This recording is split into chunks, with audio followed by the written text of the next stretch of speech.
We're at Wildwood Park where tonight the Sheboygan A's take on the Sussex Cardinals in an exhibition game. Hello everybody, alongside Lucas Schulze, I'm Mike Barton. We'll be bringing you tonight's ball game. Sussex comes in 2-2.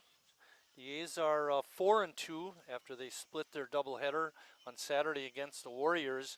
All time, Sheboygan is only 2-3 against the Cardinals.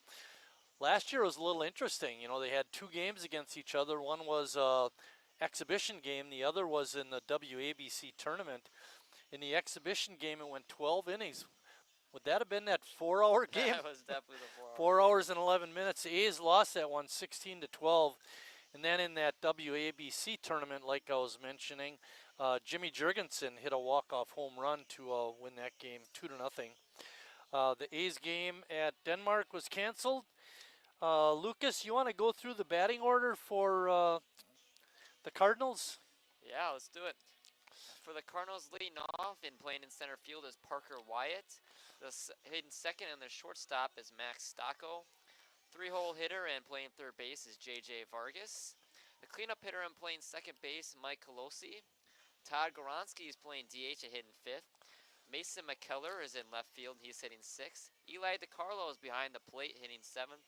Grant Poindexter is playing first base, hitting eighth. And then Jackson Glazinski is in right field, hitting ninth. Defensively for Sheboygan around the infield, they have John Hadley at first, Jacob Neese at second, Harry Stelt at third, and Riley Palmquist is at short. Around the outfield, Braden Horn is in left, Calvin Kiesler is in center, Chase Hanselman is in right, Cal Casper is doing the catching, and Noah Emery is going to start the ball game tonight. Noah has had one appearance. He pitched a couple innings, gave up a couple of runs. You had mentioned something. We were looking at the lineup for the Cardinals, and we looked at all those great hitters they had, and none of them are in the lineup. Yeah, a few of them. Mike Colosi is one of the guys that has had a really hot start to the year, as long as Max Stocco, both in north of 380 so far. But a lot of them, as you said, are not in the lineup today. Sussex plays in the Land O'Lakes West Division, in the Lake County division of that conference. Ball is popped up on the infield. Hadley making the call and the catch. They're 2-0 in league play. Lost a couple exhibition games. Next up is Max Stocco, the shortstop. Stocco, you mentioned one of those really good hitters that is in the lineup, hitting .417.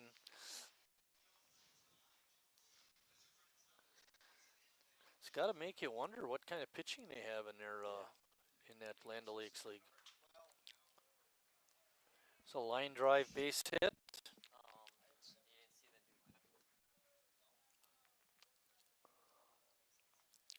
Nice hit out to left field by Stocco. That brings up J.J. Vargas. Vargas playing over at third tonight for the Cardinals.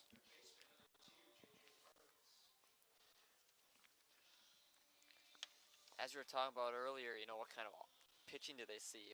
In conference play so far this year, they're outscoring teams 36-11, while in non-conference they're only getting outscored 11-8. Vargas has played in 3 of their 4 games. He's got 12 plate appearances. He's right up there in that department, but only a couple hits on the season. He'll be looking to bust out of it tonight, and we're hoping he doesn't.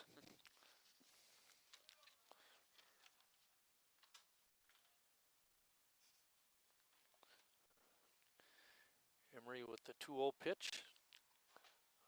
Breaking ball way high. Makes it 3-0. Emery's only pitched those 2 innings this year, and first doubleheader against the Kewaskum A's, and he gave up 2 runs in 2 innings. Pitch is up high for a ball. So with 1 out, Sussex threatening with runners on first and second. In the first are umpires to runners on first and second. In the first are umpires tonight are Peyton Kelling behind home plate and Bill DeGroot. We haven't seen Bill yet this year. He's done a nice job the times we've seen him last year and the year before that. Another pitch down low. You know, Manning Peyton has been here all the time, and I heard word that if he does one more game behind the plate, he's invited for the team picture. Really? Yeah. Imagine that, an umpire being on the team picture. Maybe wouldn't sit right with some of the other Hall of Famer Dave Gare in the house. Bouncing ball to Harry, steps on third, and throws across. Hadley not able to come up with that low throw.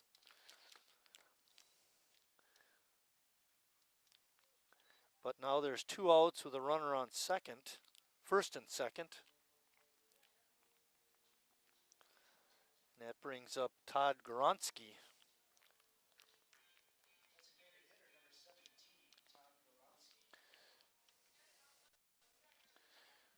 Todd, another player that's been in 3 of the 4 games, but only 1 hit and 9 at bats.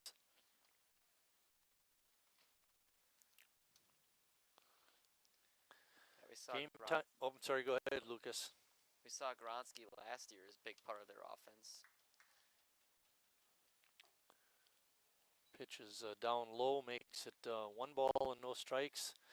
Game time temperature tonight is 63 degrees. Pretty hazy out there from the fires up in Canada.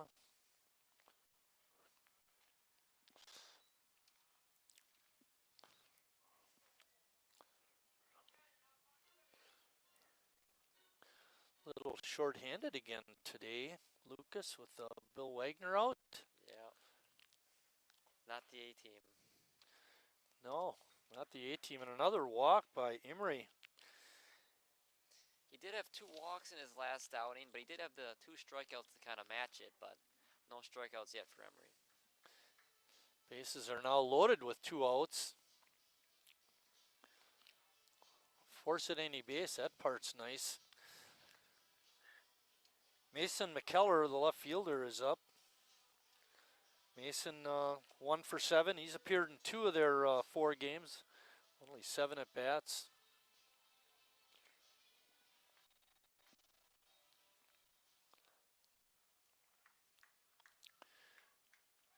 Emery's first pitch is on the outside corner.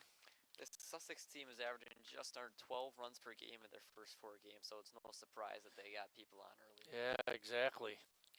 Their team batting average was .359. Team OPS of almost 1. Another strike by Emery. No balls, 2 strikes. See if Noah can work out of this first inning jam. Breaking ball is pop foul, out of play.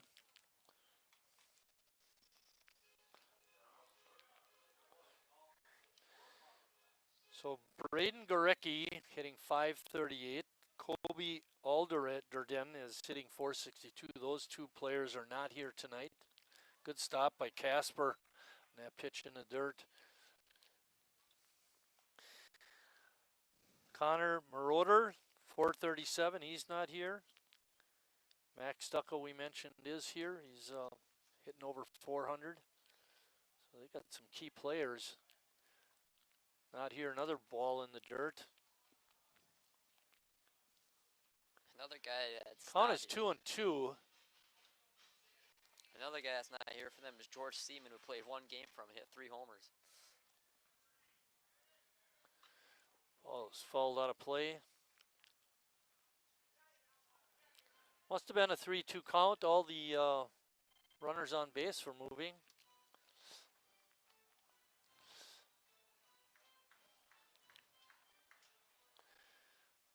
Infield is deep at all positions.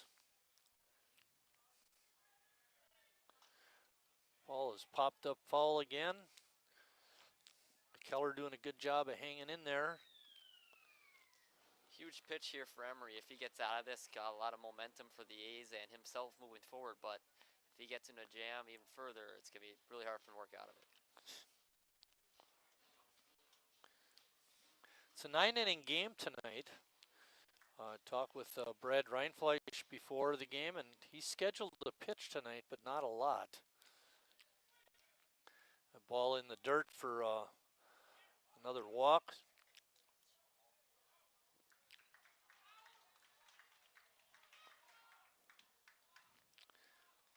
You're right, I Marty. don't understand. I don't understand what happened. It wasn't a full count. You're right. It was 2-2. 2-2. They tagged him out. Yeah. Peyton Kelling did signal it, and I thought it was two fingers up. So the A's get a huge break.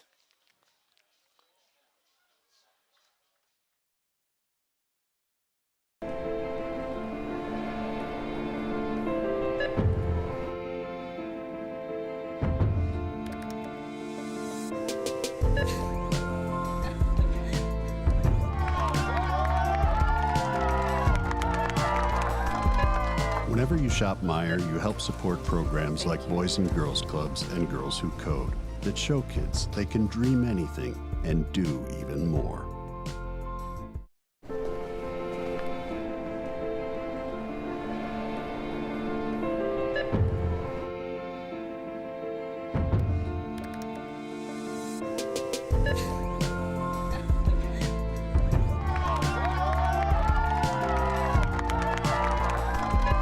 Whenever you shop Meijer, you help support programs like Boys and Girls Clubs and Girls Who Code that show kids they can dream anything and do even more.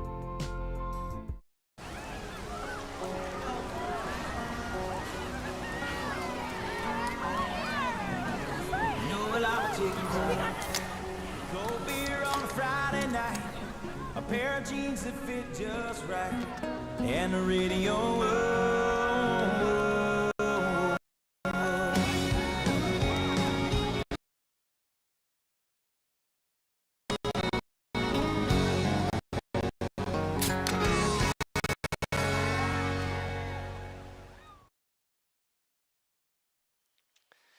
Back here at Wildwood Park, Lucas is going to take you through the A's batting order.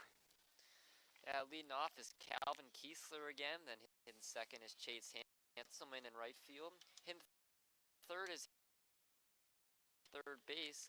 In fourth is one of the new guys, John Hadley. He's at first. Jacob Neese is hitting fifth, playing second.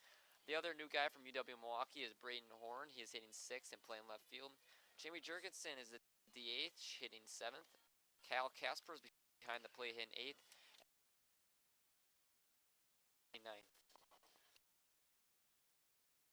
Grant Poindexter is over at first base for the Cardinals.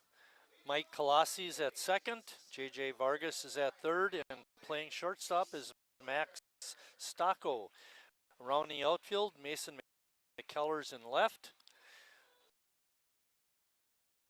Is in playing right field.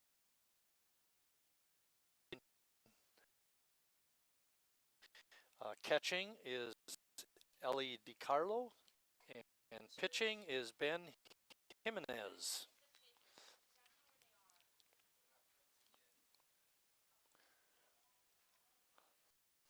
Olivia Tillman here today with her friend, Lauren. And we missed you the last couple games. Is your brother here too? Jackson. Okay, Jackson Tillman here, the bat boy.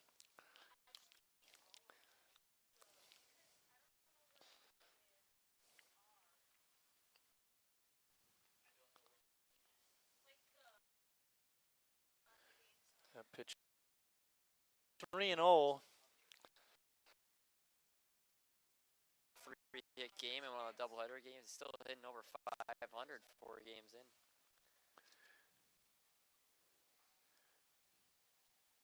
Jimenez has a high ERA at 4.0. It's a 3 1/3.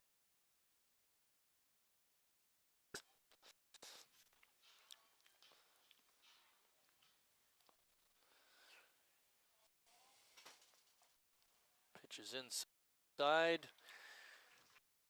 Kiesler draws a walk. And a good start for Sheboygan to end the bottom of the top of the first. They had the bases loaded. I thought it was 2-2, and then when he fouled the pitch off, all the runners were running. So what's your assumption? Yeah, it's 3-2. I had 2-2. I changed it on the screen. I thought I was wrong. So anyway, it was 2-2, and when the pitch was in the dirt and rolled away, all the runners scored. And Casper and Emery, to his credit, knew what was going on, and they made the play. It went covered home immediately. Casper made a nice throw over and easy tag.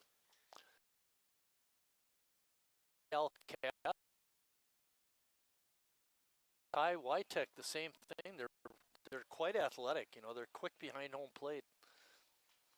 And we saw in an earlier game Casper get that hit to left, I believe it was, and stretch it into a double.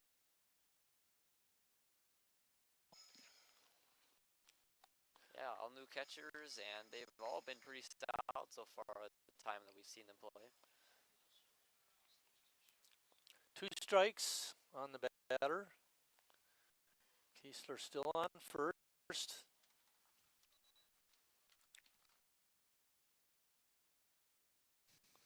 Hanselman 3-for-3 with that home run in his last game, and he's got 8 RBIs already. Yeah, leading the ball club in that department. Kiesler on the move, a little tapper right in front of home plate. And the pitcher take the play, that'll go as a E1.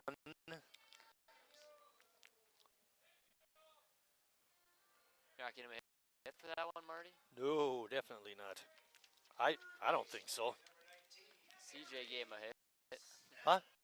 CJ gave him a hit. Yeah, that was an error.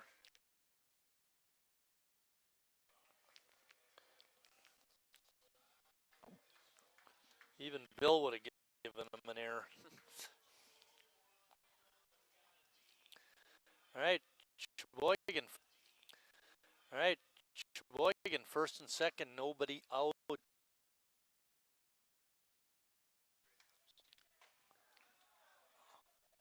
How many? Harry is at 699 right now in the hit department, looking for number 700 here.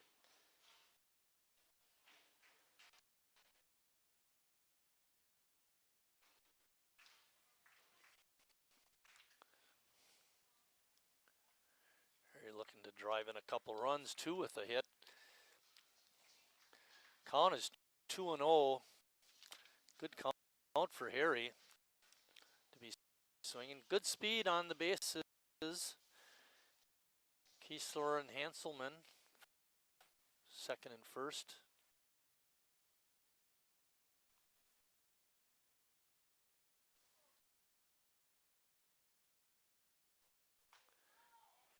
Jimenez throws a breaking pitch, but it stays inside. 3-0.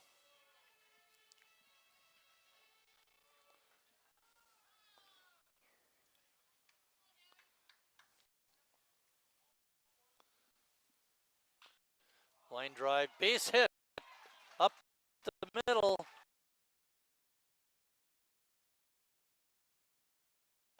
Standing. Nice hit by Harry, number 700. Collect that baseball.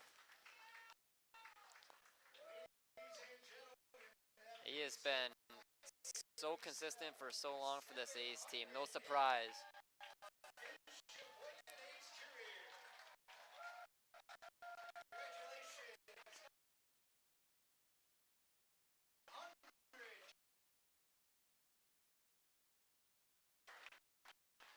Harry's a lot of categories. The problem is Gene Mand with his 25 years played is kind of hard to move up to the top spot. But Harry's showing why he's a great player.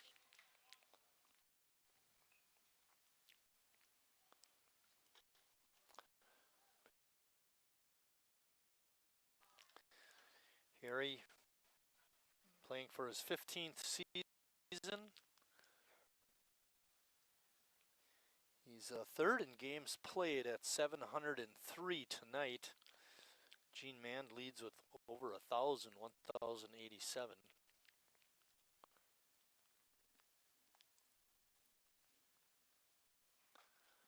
Another pitch out of the strike zone. Think he's got a chance at 1,000 hits, Marty? No way. No?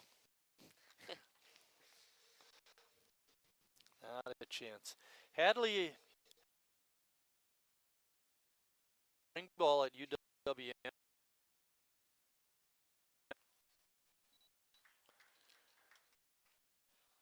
So strike. Hadley's one of those new guys looking to make a quick impression on this A's team.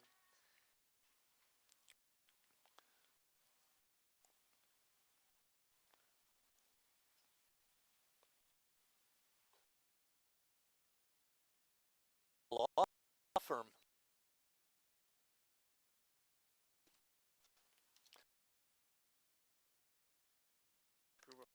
Offices. 3-1. Hadley kind of reminds you of Tillman, you know, came a little bit midway through the year and already hit in the cleanup spot. There's another liner up the middle, but the shortstop, Stocko, makes the play. They get the force at second. Good hustle by Hadley to beat the relay. You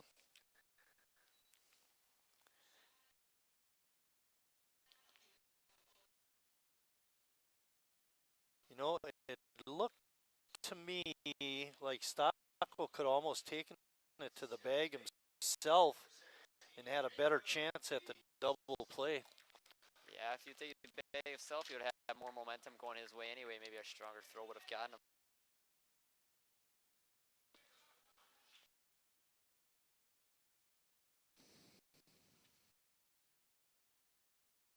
Swinging. Nice in a while. We had that long break, and then he didn't play over the weekend. Right, missed the doubleheader. He's I don't know what he had going on, because he's usually here for the games. Stolen base attempt is not in time, and the throw back is not going to even. It's going to be cut off by Jimenez, and scoring on the double steal was Chase Hanselman.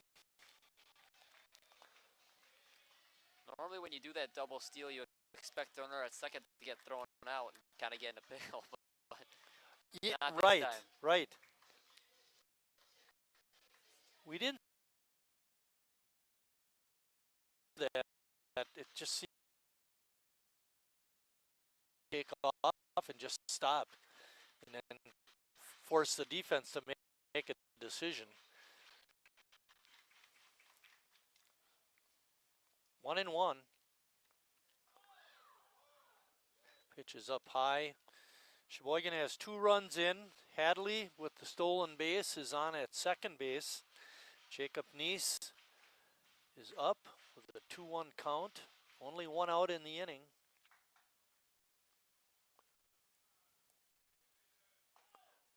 Jimenez again inside. As we've talked about before, last year Nice was one of the A's best hitters. He hit just under 300. A big improvement from what he normally had been doing.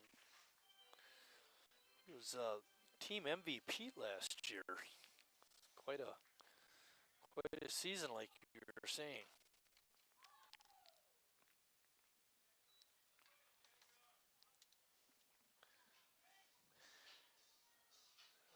Jacob was our Erline Jewelers MVP, and we had mentioned on a previous broadcast the most valuable pitcher was Brad Reinfleisch. There's a drive to center field. Hangs up there. A diving attempt is not made by Stocko, but boy, it was a great effort. He just couldn't come up with it. Give Nice a single. Looked like he had it originally when he first dove, but it looks like it hit off. Yeah, it might have Bounced popped out, out when he yeah. landed. Got to soften that landing, right, Lucas? Braden Horn is up. Braden from Muskego, Wisconsin. His first at bat of the year with Sheboygan.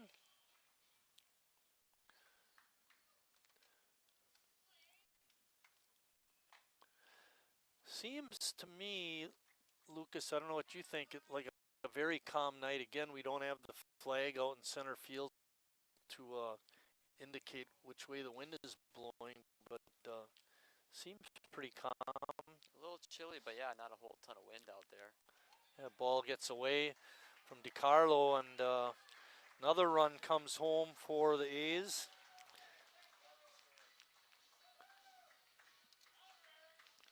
And on the wild pitch, Nice advances to second. You were talking about earlier, you know, Jimenez had more walks than strikeouts, albeit just in 3 innings, but it's been a little wild so far to start, and he hasn't gotten a strikeout either. Yeah, started the inning off with a walk, and he didn't make that play, that little grounder right back to him. He couldn't navigate that. Had a tough inning, and in a wild pitch just now. Yeah, that 4-hour game, the teams combined for 27 hits and 28 runs. So more runs than hits last time. A lot of walks. Their pitch out of the strike zone, and that is ball 4. During the national anthem, I counted the number of players in uniform for Sussex, and they only had 10. I know coach is hoping for them to go, for Jimenez to go a little further than a portion of an inning.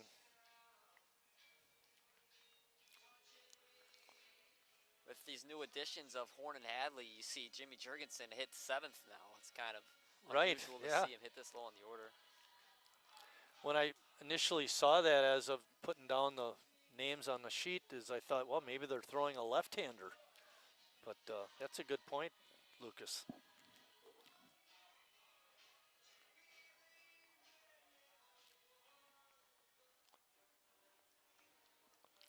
Do you, I know you're going to Marquette next year. Do you have any summer classes that you're taking? No.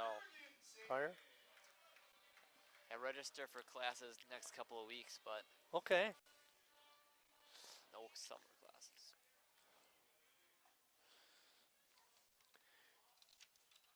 Jimmy's up. Jimmy on the season is hitting 250. Oh, 1 homer, 5 RBI. Sorry about that.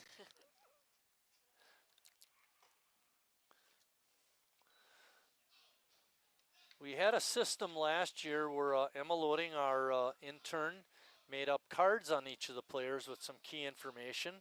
And Lucas has refined that system to putting it on his computer.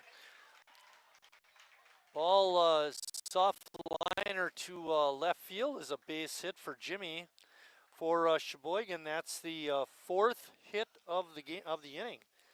Pardon me, 1, 2, 3, 3rd hit of the inning.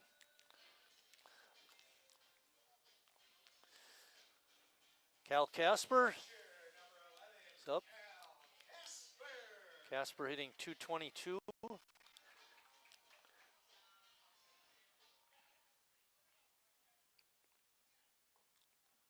Big spot for Cal here, really blow this game open, get it up to a 5-run or maybe even 4-run lead. Jacob Nice had to play it safe. He wasn't sure if that ball that Jimmy hit was going to be caught, so he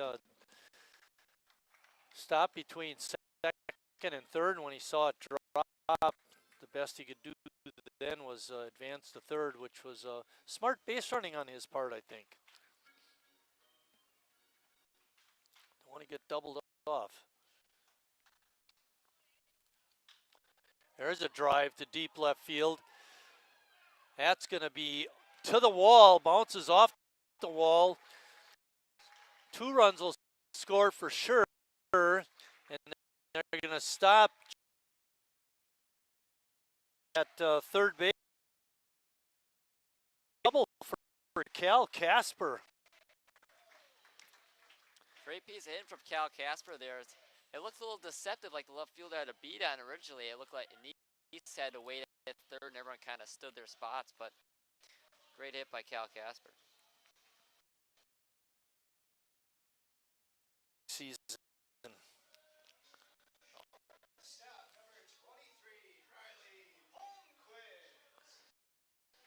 Riley Palmquist is up next. Riley hitting 143. Early in the year, the range. He hasn't had a whole ton of bats either. He hasn't played in every game, so. This is a nice inning for Sheboygan, and they still only have one out and runners in scoring position at second and third. How much more can they add?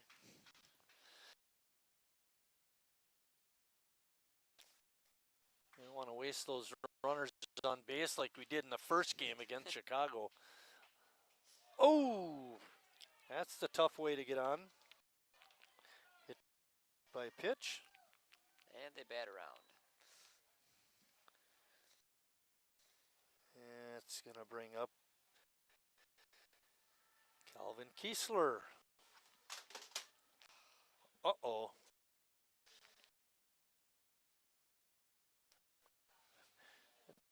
Take that out of your pay, Lucas. Can't you move that whole operation back a little bit? Swinging a foul straight back.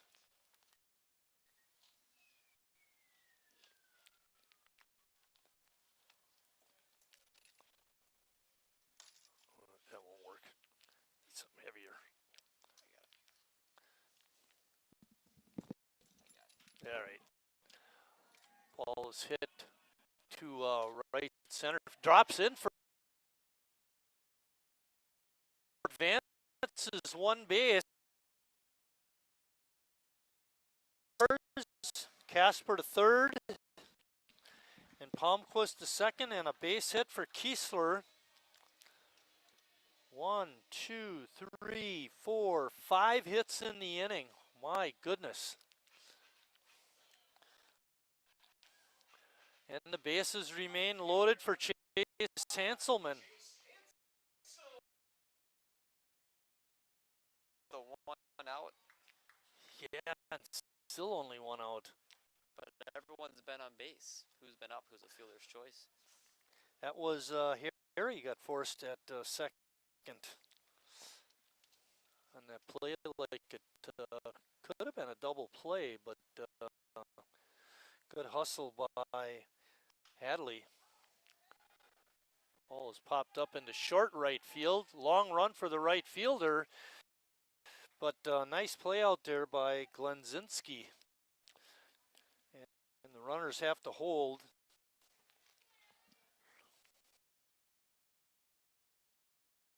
He's up Perry again.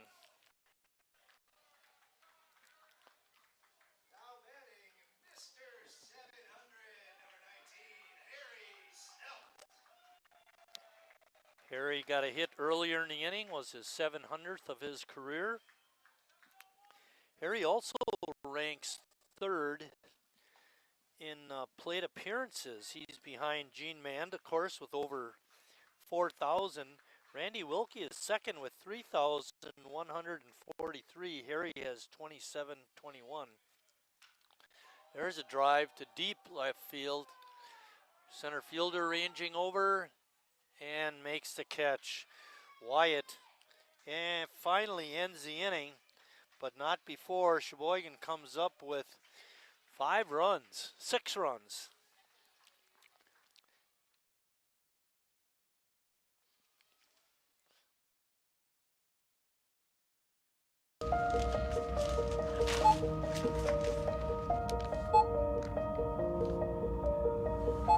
Whenever you shop Meijer, you don't just feed yourself or your family. You help support programs like Simply Give that feed our neighbors in need. Thank you.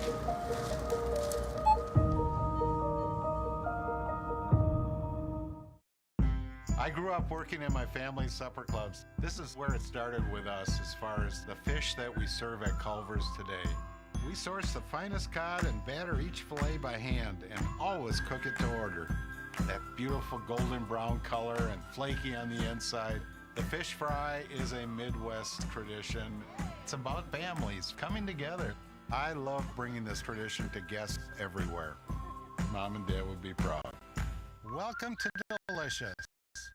Wingism number 1, the Flavor Saver.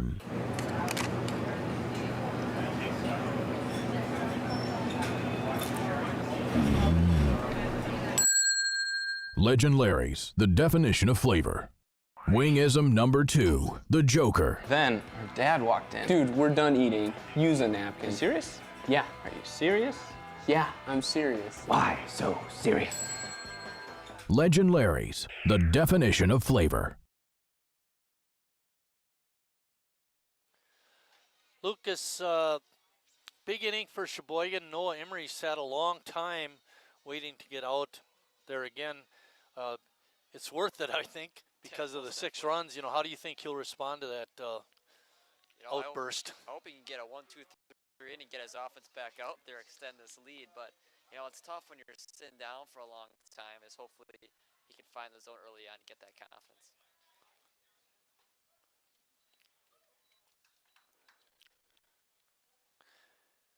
Mason McKellar was the batter when the last out was made on a caught stealing, technically, I guess. He's up again. Count is 1-1. We have to think about that. How do we mark that? I mean, is it a count stealing? It's 1-2. 1-2. So ball's in the dirt. The runner tries to run home. I think he's just stealing. And you get him out. Yeah, I guess we'll just call it a caught stealing. If any of our fans know the right answer, give us a call. Send us a text. Contact the ball club.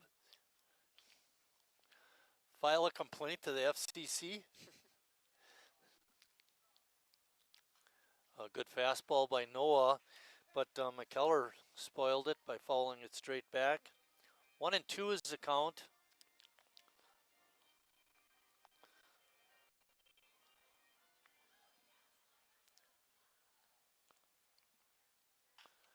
There's a bouncing ball to Palmquist at short.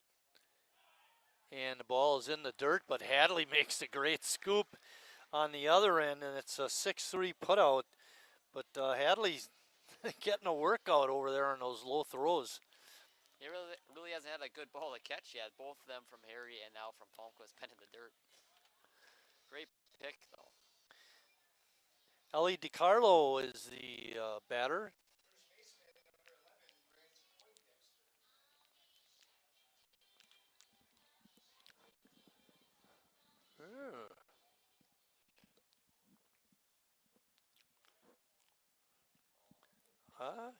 Yeah, well, Because it wasn't a walk. I think that the batter should have been McKellar, because he did not strike out. It was the batter thrown out on the bases, and if that's the case, it should be him up again. But that's not the case. We'll have to send the intern down to check out on that. Well, that's you, Lucas. Yeah, it's a really weird situation. Yeah, I mean, obviously you don't see many people steal home with the bases loaded. Well, the hitter is Grant Poindexter.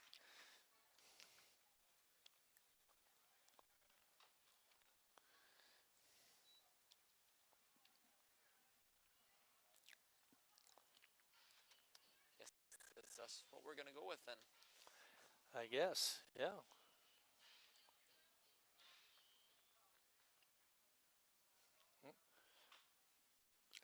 There's a bouncer to Harry. Nice easy pickup. There's a good throw. Hadley a little easier time making that catch.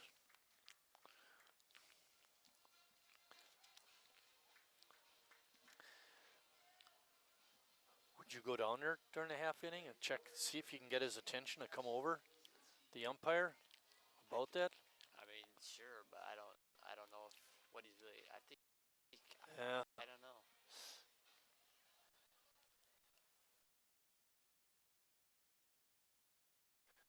There's a swing and a miss by Glenski. I mean, you'd think he would be the one to say something about it. Or Yeah, if he's paying attention to that, I could see where something like that might get by him. Pay attention. Easy roller to Hadley, who makes the unassisted play, and 1-2-3 inning, just like Lucas wanted.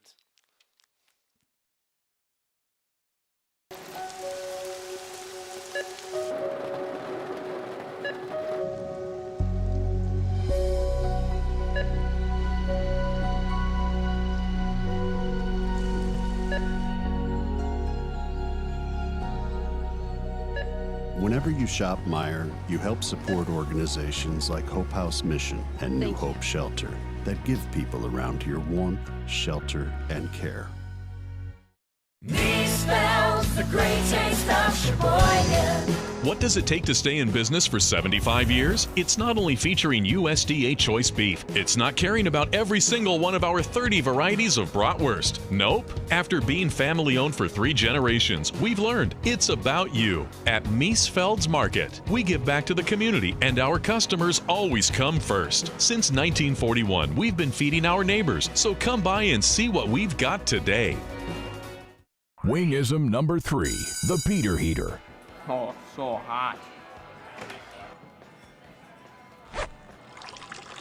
Oh, so hot! Legend Larry's, the definition of flavor. Wingism number 4, tea time. What are you, having tea with the queen?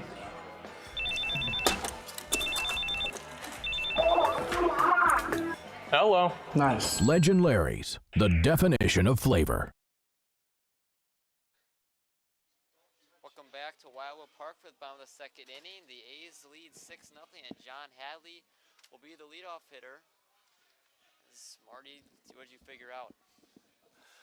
I showed them the score sheet, and they both agreed that McKellar should have been the batter, but since the inning was played out the way it was, just, you know, we're not going to go back and do it over again. It's really nice when I confirm something that I'm right, because it doesn't happen very often.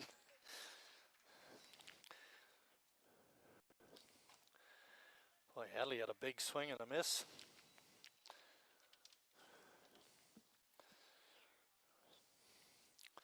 Hadley reached on a fielder choice and scored on the wild pitch.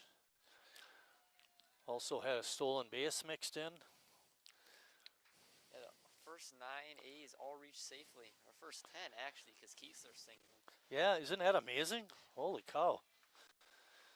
Hadley is technically 0 for 1 because he ground to a force out. Right.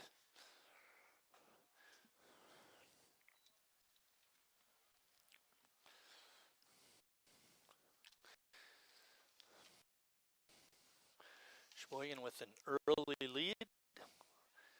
Looking good so far. Good change of pace by Jimenez to get Hadley swinging and missing.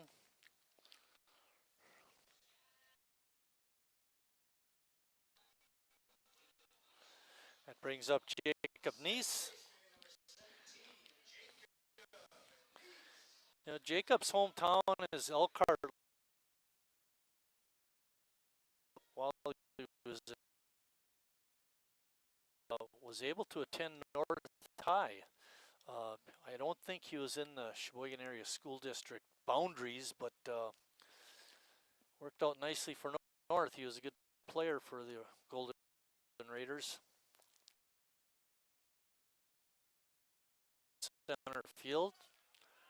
And making a diving attempt, but not able to make the catch was Wyatt. And Neese with his second hit. Few dive attempts now. Great efforts out there. It looked very close. Jacob with the 2 hits is now 5 for 11 on the season. Yeah, like we said earlier, we haven't seen too much of Jacob, and that's kind of unusual. Normally he's one of those everyday kind of guys. Braden Horn up. Braden walked and scored. One of 2 walks by Jimenez in the first inning.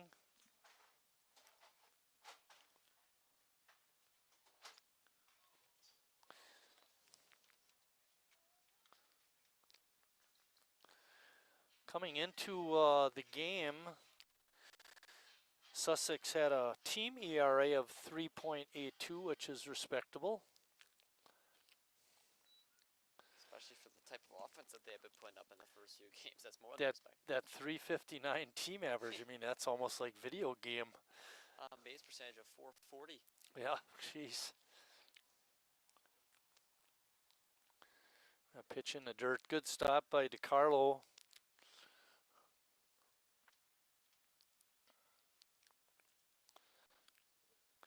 Jimmy waiting on deck.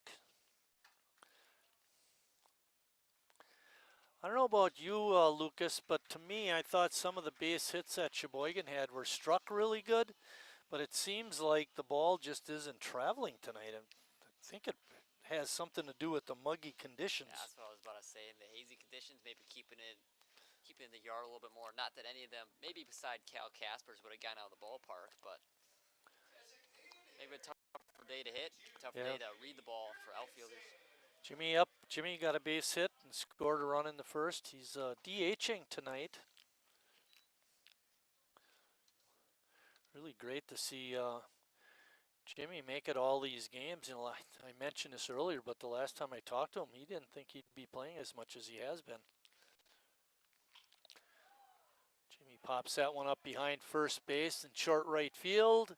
And the first baseman goes out and makes a fantastic play. Poindexter over the shoulder. What a play. Normally in that situation, he's kind of waiting for his right fielder to call him off, but amazing play out there at first base. Cal Casper up.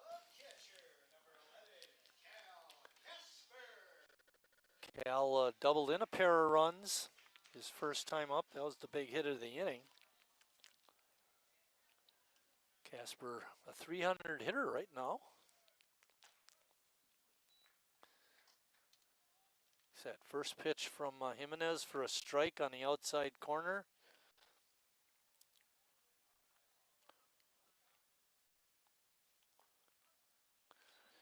Another pitch in there for a strike. Jimenez starting to get his sea legs, Lucas. Yeah, he had the 2 runners on early, and then he's kind of found his go of things so recent. Swing and a miss. Good fastball. And that ends the Sheboygan second. After 2 complete, it's been all A's, 6-0.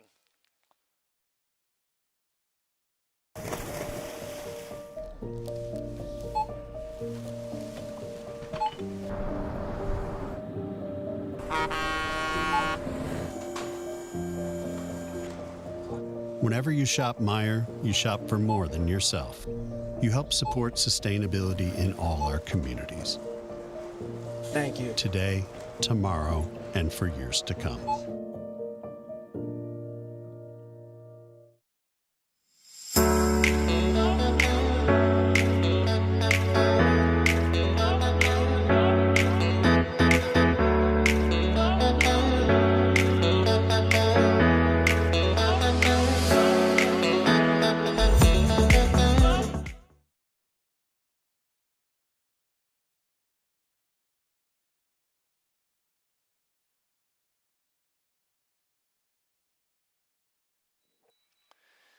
Back at Wildwood Park, getting ready to start the 3rd inning. Noah Emery still on the mound for Sheboygan. Had a testy first inning, but was able to work out of it. And had a 1-2-3 second inning. Let's hope he can complete that, or keep that going, I mean. Well, we're going to face He has not faced the whole order, but we're back at the top.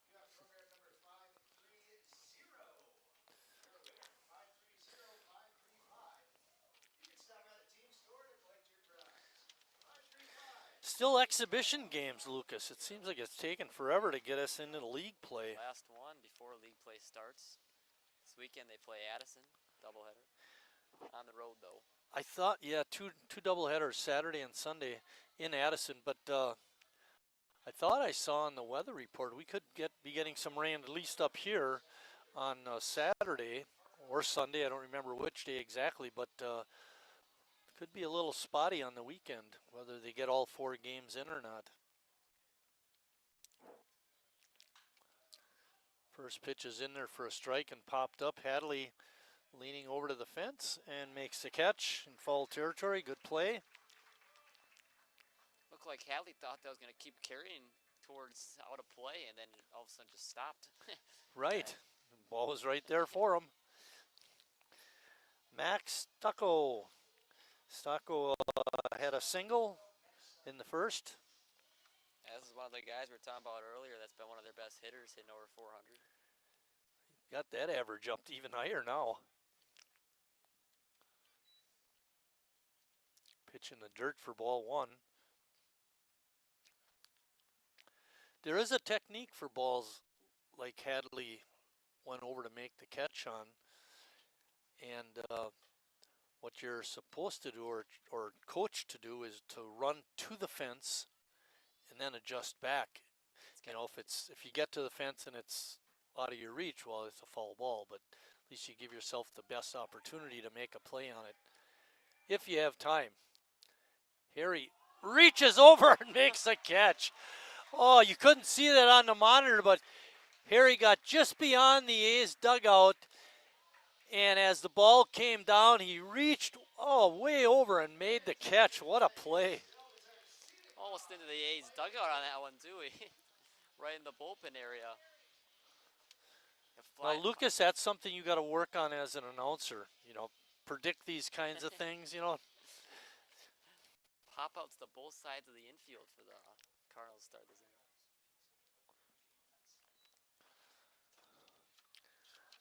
All righty, yeah, that's a, no, it's not a Peabody's Pizza because it's a key hit. No, it's a key play or play. Okay, all right. Peabody's Pizza, delivery of the game. Catch by Harry Stelt. Good job, Lucas.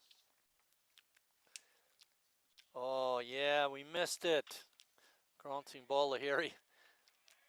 Little crow hop and throw across in time. Another 1-2-3 inning for Noah. And Sheboygan maintains that 6-0 lead.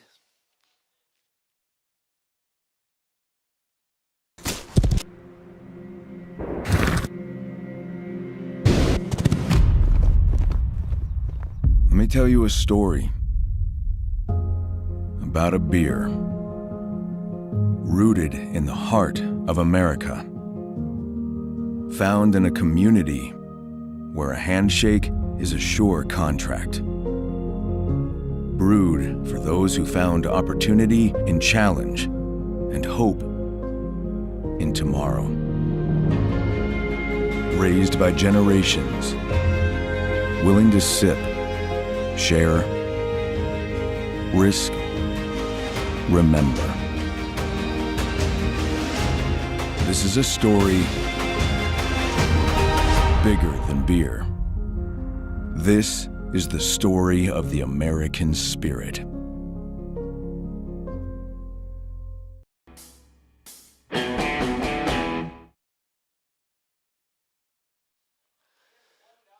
So going back to that first inning, Jimenez had the error, and you got to give a shout out to Culver's. First opponent error is a Culver's error. It's not as good as a Culver's Butterburger, however. Yeah, that's my go-to, yeah. We also missed the Big B double, Casper. Yeah, the Big B double by Cal Casper. We've been sleeping on the job up here. We always remember the Peabody's Pizza play of the game. Yeah. That's when we're good at. We've been pretty good with that one. Riley Palmquist is going to lead off the third inning for Sheboygan.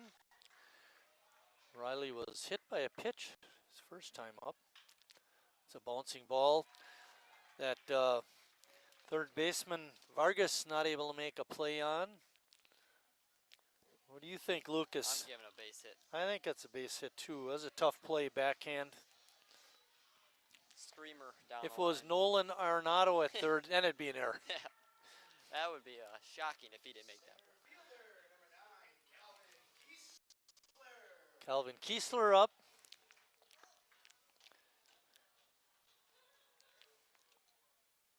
Calvin hitting .571.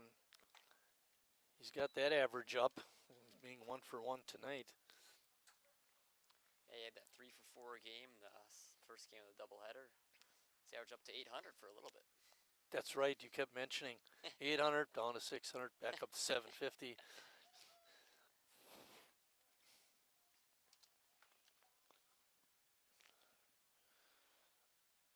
Calvin plays his college baseball at St. Olaf College.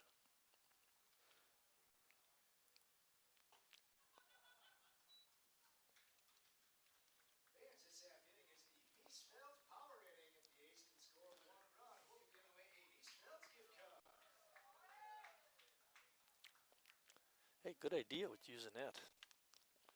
Works well.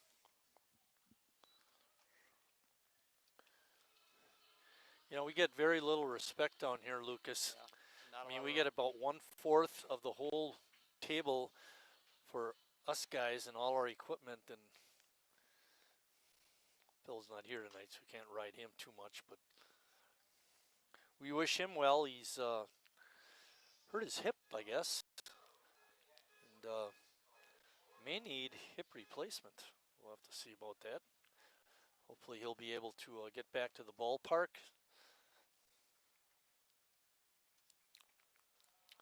Jimenez walks Kiesler, and the A's now have runners on first and second and nobody up, and Chase Hanselman is batting.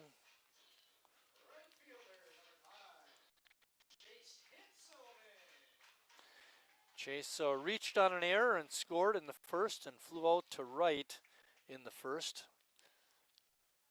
Sheboygan sent 12 batters to the plate in that first inning. And Lucas had mentioned earlier the first 10 got on base. Hey. 6 runs from that, and they're threatening again with 2 on already, no one out.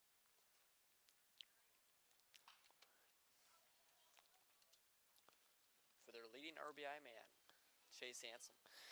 Yeah, and a chance to add to that total with Palmquist, a speedy runner on at second base.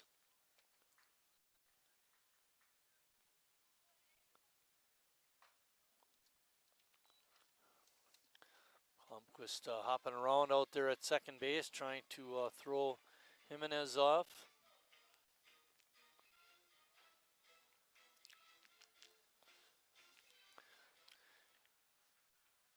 Ben had a tough first inning, but he's bounced back nicely in the second, and we'll have to see how he does here in the third.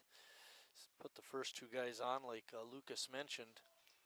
Cardinals can't really afford this lead to get much bigger. They haven't really done much against Emory the past couple innings, so No. need their defense to make a statement. Pitch looked pretty good, but Peyton Kelling didn't like it. Called it a ball. It's 3-2 to Chase Hanselman.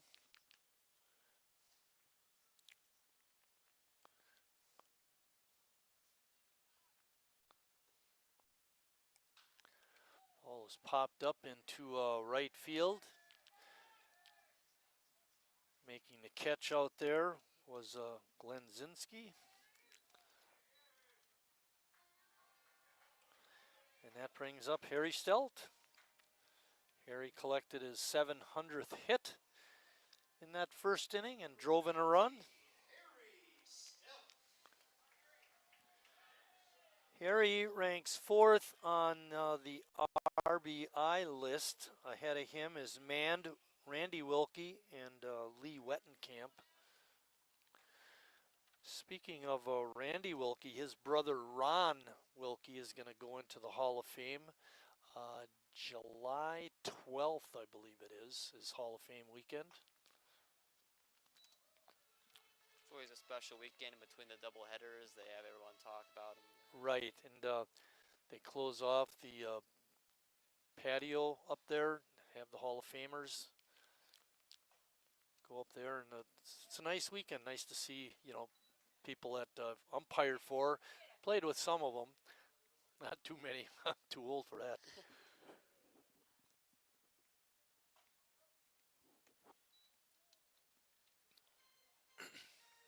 3-1 is the count to Harry. Palmquist on second. Kiesler at first.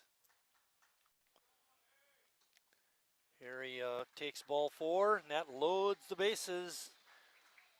Only one out. John Hadley up. Hadley reached on a fielder's choice and struck out. He's technically 0 for 2 in the game. What a statement this could be in his debut for the A's. First baseman, number 22, John Hadley. According to Lucas's ticket on Hadley, he's from Sun Prairie, Wisconsin. I mentioned he's plays for UWM.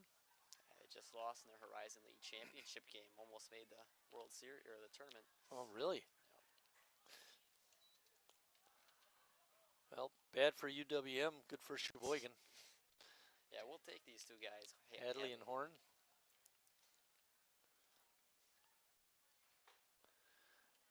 Pitch is right down 8th Street for a strike. 2 balls and 1 strike.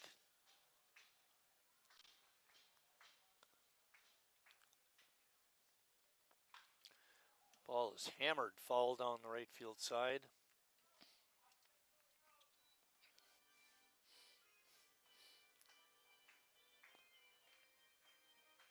Glazinski's been busy out there and right. He did make a couple of plays out there. Made a couple of catches, had a couple of balls drop in front of him, but he was hustling out there. 2 and 2. Don't have the pitch count thing anymore. That's right. Where have you been? I gotta do all this Did we stuff. lose that? No, I still got it. You got it? Okay. But it's, yeah, it's a lot different when you're announcing. And ball is popped up on the infield. DeGroot signals right away, infield fly rule.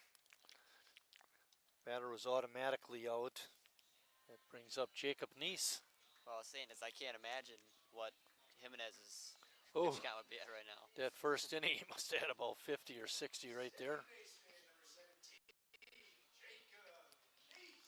Well, you figured 12 batters came to bat, and 50 would be what, like four pitches per batter, or a little bit more than that. 4 times 12 is 48, but I mean, it's reasonable to think he could have had 60 at least. And then last inning he even faced 5 batters and base loaded again. A good fastball, and all Jacob could do is follow it straight back. Jackson Tillman hustling back there.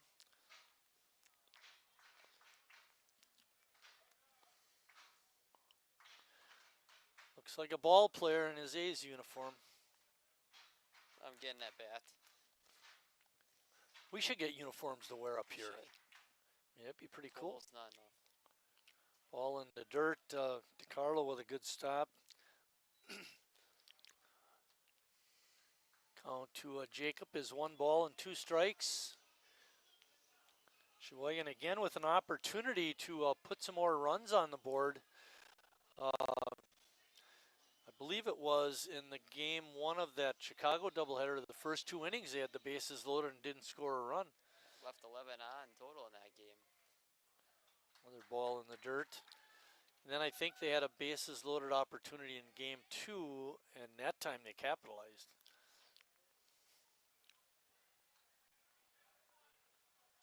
Two balls and 2 strikes.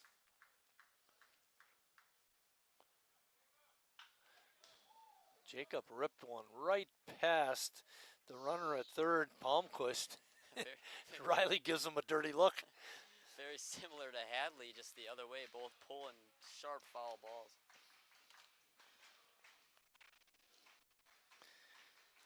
Palmquist at third, Kiesler at second, Harry over at first, and appeal. Yep, it looked from up here that Jacob was not able to check his swing, but after 4 complete, Sheboygan's still on top.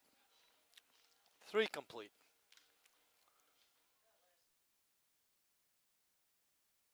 Estimated hold time is now less than 96 minutes.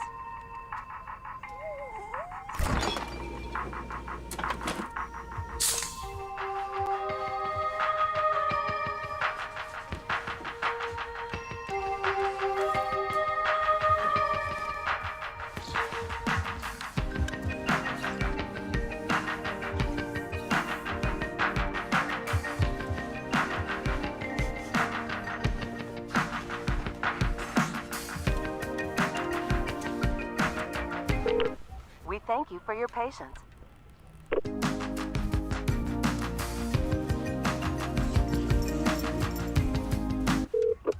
Sorry, are you still there? Yes. Okay, please hold.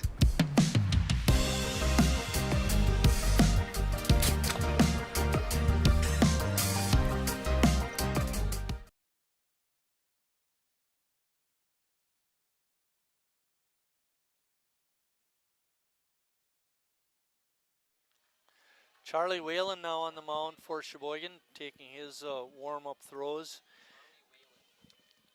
Emery went 3 innings, gave up 1 hit, no runs. He walked 1 and surprisingly did not have a strikeout, but Noah, after that shaky first inning, really looked good in the second and the third. Yeah, you bounce back, still to give up an earned run, so just looking at it from a box score perspective, 3 shutout innings looks pretty good. He only gave up the 1 hit. It's not like He would not be in line for the win, having not pitched enough innings. Colosi up. Mike takes that pitch high and tight. Yes.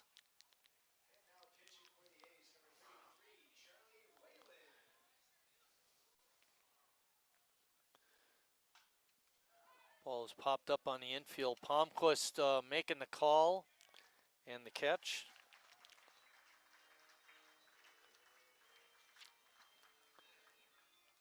Checking our stats that Tim Moyer provided us.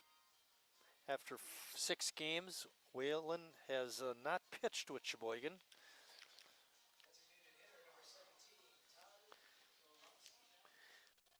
On our sheet, he's from Grafton, Wisconsin, plays his college ball at Concordia.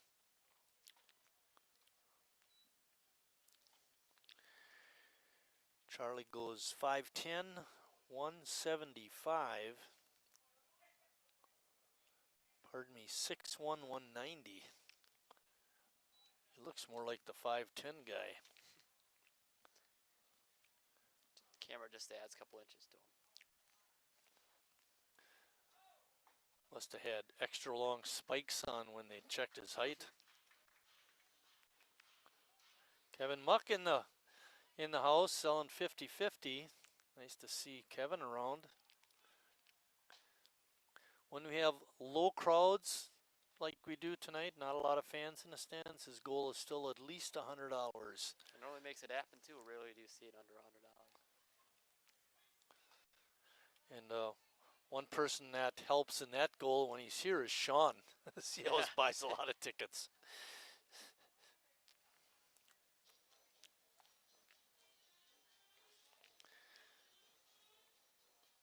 Todd Goronsky up.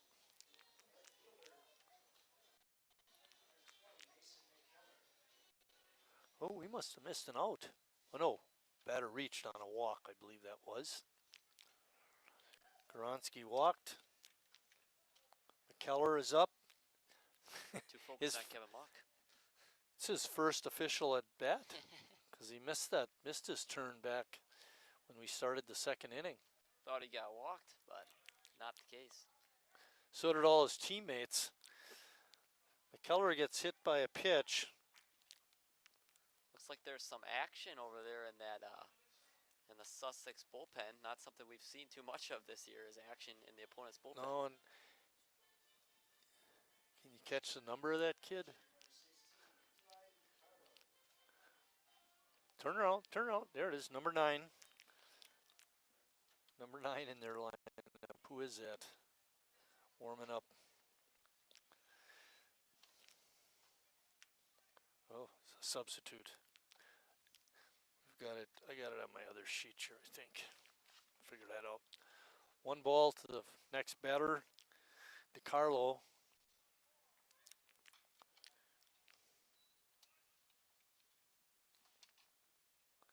Oh, not on this list either.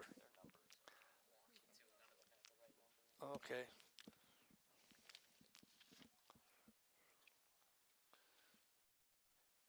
He may be the pitcher without a name.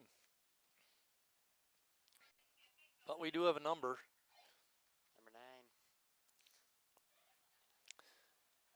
Good stop by Casper. Throwdown is not in time. It's a swing and a miss by DiCarlo. Count is now 1 ball and 2 strikes. There's 1 out. Sussex threatening. Runners on first and second. Very important that Casper kept the one close. Last thing you want is 2 runners in score position with less than 2 outs. Bouncing ball to short. Good pickup. Throw to second for the force. And the relay is in time. Jacob Neese showing off the strong arm. It's a 6-4-3 double play to end the inning. And after 4.5, Sheboygan still on top.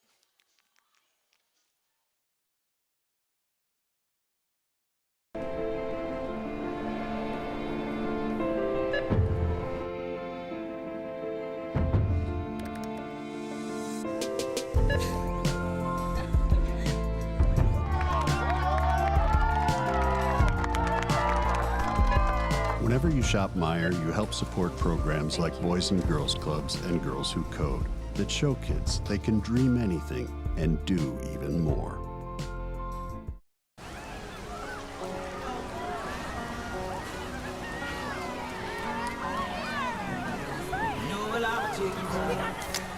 Cold beer on a Friday night, a pair of jeans that fit just right, and the radio.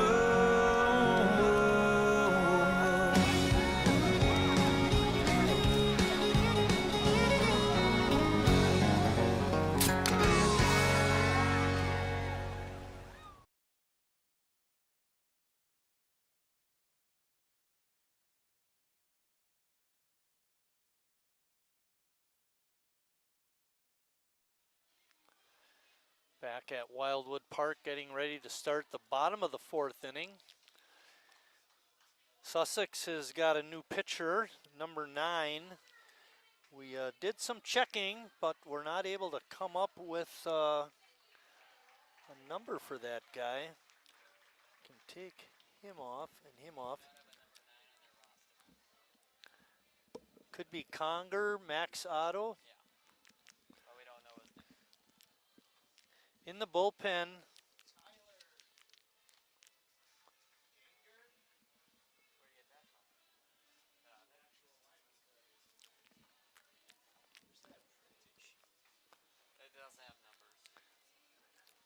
doesn't it? Look at the bullpen part, because there's a couple names that are in the lineup.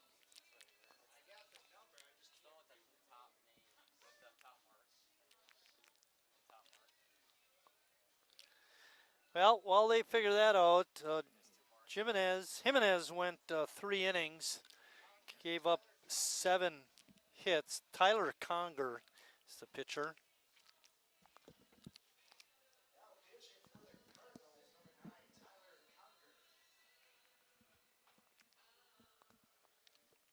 We'll have to check and see if we have some stats on him. According to our record, this is Conger's first appearance of the season as a pitcher.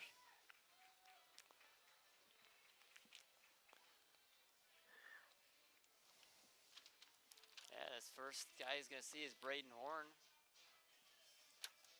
Horn's walked twice, so he hasn't really seen too much to hit yet.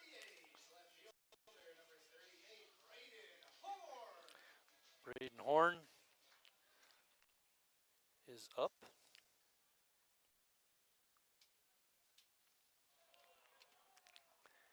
And another batter hit by a pitch. Final totals for Ben Jimenez. He went 3 innings, gave up 7 hits, 6 runs. 5 of those were earned. Walked 5 and struck out 3. And when we looked at his stats coming into the night's game, he succeeded in replicating what he's been doing so far this year, walking more than he struck out.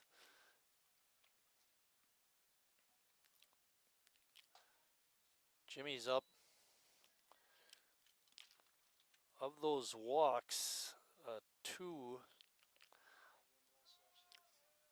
of the 5 have scored.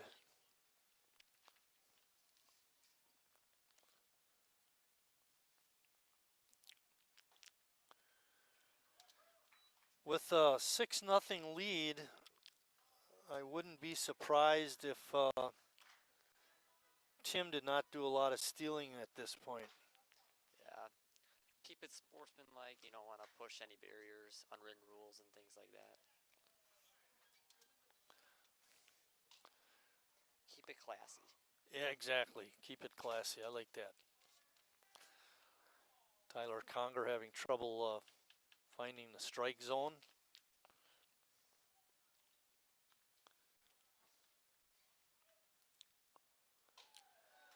Tonight's team that Sussex has out there is not the one you'll see if you go to one of their league games this weekend. They are missing several of their star players. Cal Casper is up.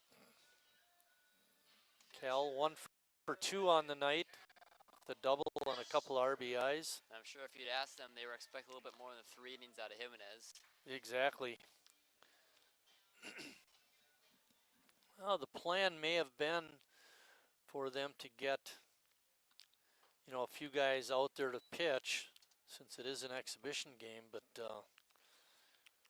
like you said, not. Of course, if it stays like this, they'll only have to pitch 8 innings.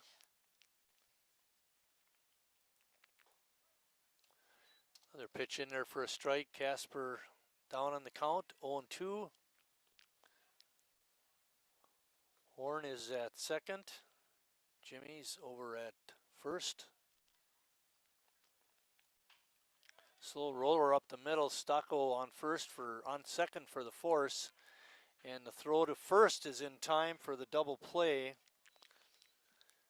Casper hit that one in a perfect position for the double play. Right up the middle. Stocko made a good play, picking it up and stepping on the bag and then throwing to first. Just like that, you know, an inning that looked like it had so much promise, 2 men on, and he couldn't find the strike zone much, and then look at that double play. Completely changed the complexion of the inning. Palmquist up. Riley has been hit by a pitch and singled. Took that fastball and fouled it straight back. Calvin Kiesler waiting on deck. Horn is on at third.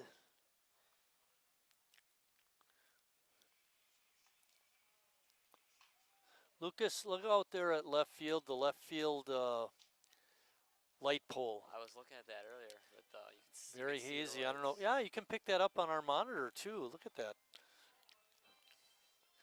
It's been hazy all night.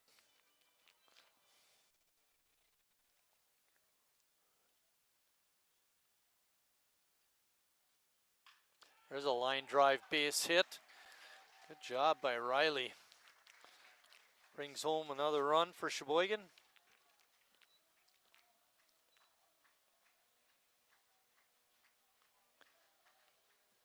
2-out clutch base hit by Riley Palmquist, his second of the ball game.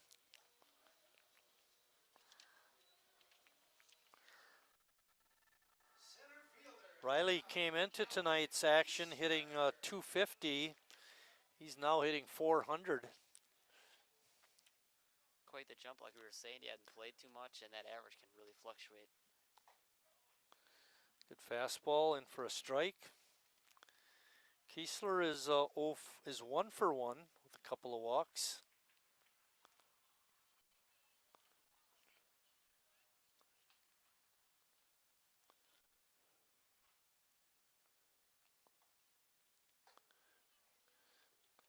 Conger likes to rear back and fire. Get that command under control. He could really be a star pitcher for the Sussex team. Kiesler with 4 walks on the year. He is tied with a couple of other players. Ryan Lesnick, who's not here or is not in the lineup tonight, leads the ball club with 6 walks. As a team, Sheboygan's been getting on base a lot. Walks and hit by pitches. 1 ball, 2 strike pitch coming up. A good scoop by DiCarlo. He's been doing good work back there. They may not have a team average of 359, but they sure get their guys on base and been putting up runs recently.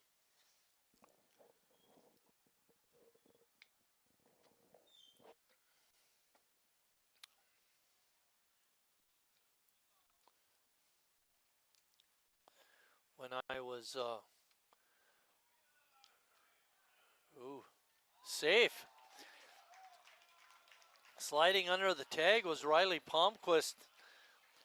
He should have been out. The throw beat him by a lot. DiCarlo with a great throw, but Riley with a great slide was in there with a stolen base. I mean, normally you try to see those swim tags, you know, when they're more to the right of the base, and he kind of went right up the middle and still got around that tag. Reminds me a little bit of Javi Baez, who used to play with the Cubs. There's a base hit to left. Just sneaks under the glove of Stocco. And strong throw to the plate. And, whoa, he's calling him safe. Oh, my. He looked like he was out by a mile. But Kelling saying he slid under the tag. And another run for Sheboygan. 2 of them for Riley Palmquist, and that's just a couple of McKellar with an awesome throw to the plate.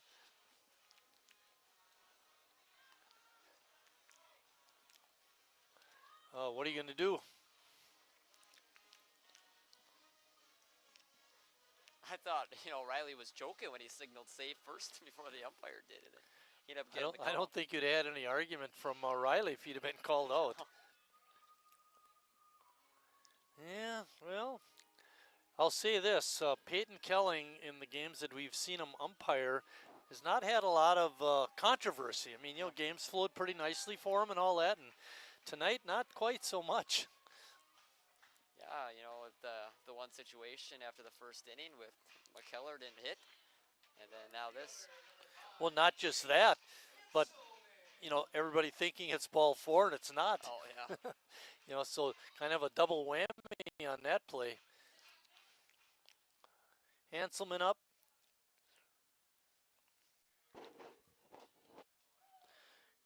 Good piece of base running by Calvin Kiesler to go to second on the throw home.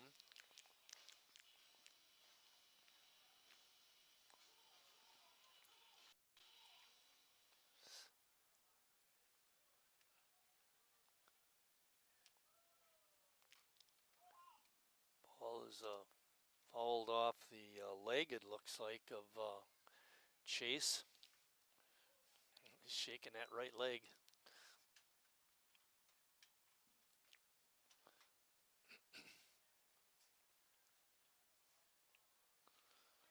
One and one, there are 2 outs, man on second, 2 runs in for Sheboygan. In the 4th. Whoa, just a bit high.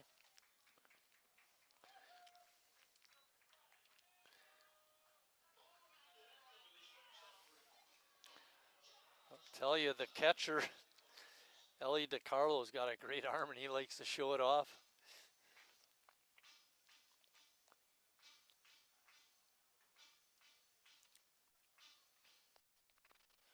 2-1 pitch.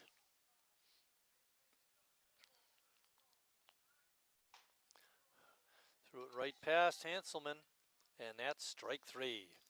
And that ends the 4th inning, but not before Sheboygan puts 2 more on the board, and after 4 complete, it's 8-0.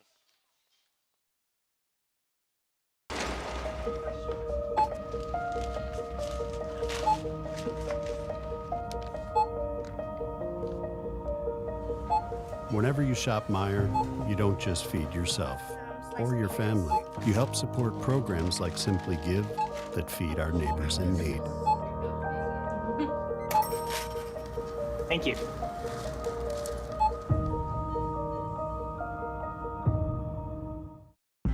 I grew up working in my family's supper clubs. This is where it started with us as far as the fish that we serve at Culver's today. We source the finest cod and batter each fillet by hand and always cook it to order. That beautiful golden brown color and flaky on the inside. The fish fry is a Midwest tradition. It's about families coming together. I love bringing this tradition to guests everywhere. Mom and Dad would be proud. Welcome to Delicious. Wingism number 1, the Flavor Saver.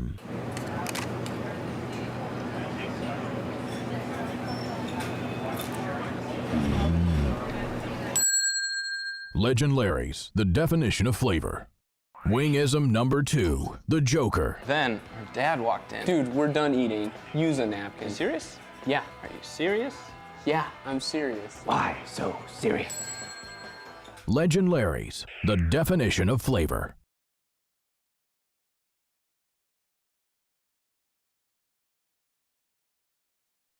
Casey Stone now pitching for Sheboygan. For Casey, this will be his 2nd appearance. He pitched 1 inning, didn't give up a run, got a win in that appearance.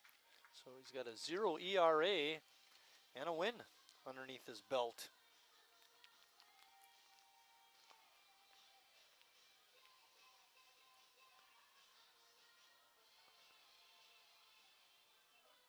Stone is going to face Grant Poindexter.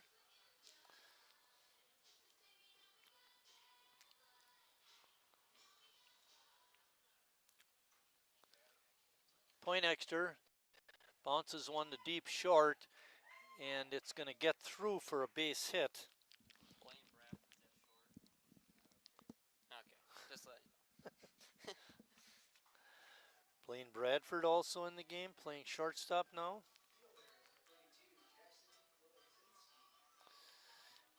And next up is the 9th hitter, Glenzinski. Jackson Glenzinski is up.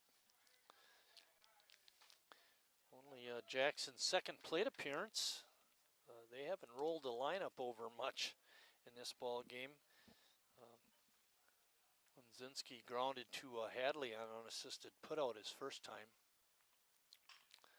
It's a line drive out the center, and coming in and making the catch was Kiesler. Looks like he got frozen a little bit. He didn't know what to do, but made a nice catch. Kind of hung up there nicely for him. It looked like if he would have gone with no hesitation at all, he may have had a chance to get Poindexter back at first, but it was a tough play, tough throw. Better just to eat it. Charlie Whalen went 1 inning, no hits, no strikeouts, did walk a batter. No runs, of course.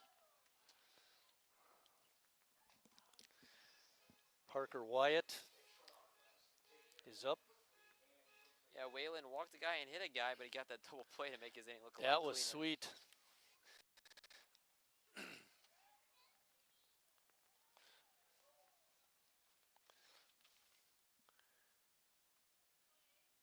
Casey Stone is from Sheboygan. Works at, went to Bryant and Stratton College.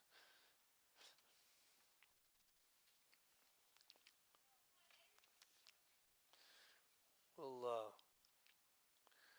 do our Hall of Fame trivia question. The next half inning, line drive base hit out to Kiesler by Wyatt. His first hit of the game. A lot of solid contact coming off of Casey Stone early on in this outing. Hopefully that maybe can get them to a line-out double play or something. Max Stucco up. Max 1 for 2. He was a victim of that fine catch by Harry over the fence by the A's dugout.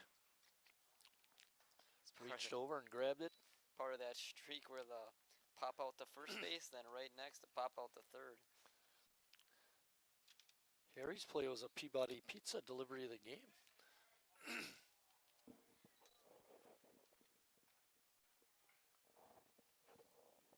Count is 2-0.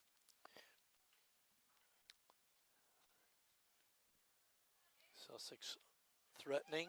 Big swing and a miss. That was a huge catch for Harry over there at third because of how great a hitter Max Stocco is and what he's shown. Ripped a single in the first. Good observation.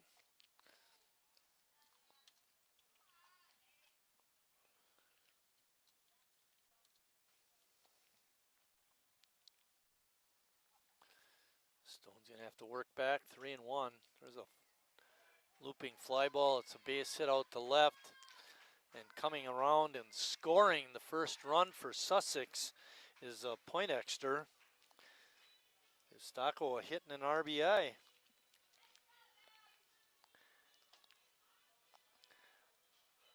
I'm glad we got a couple of runs in the bottom of the fourth, Lucas, to get that lead up to 8. Yeah, a little bit more insurance. J.J. Vargas up.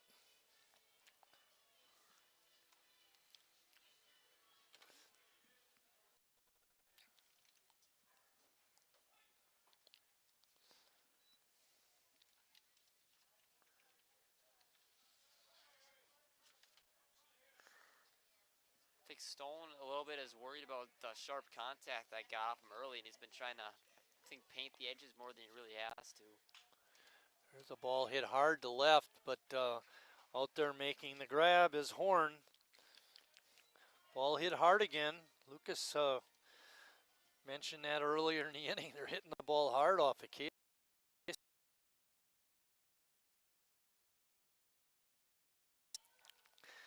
That's going to bring up the number 4 hitter, Mike Colossi.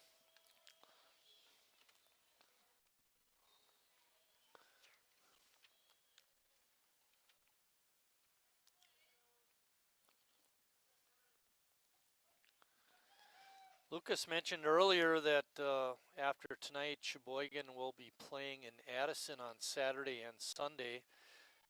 2 doubleheaders to open up the, open up State League play. And then on Tuesday of next week, that's our next broadcast, by the way, the Menasha Max come to town for the opening of the Northeastern Wisconsin Baseball League. Line drive right to Harry. It's caught, and that ends the 5th inning for Sussex. They threatened, but only could come up with 1 run. After 4.5, Sheboygan's still on top. Now it's 8-1.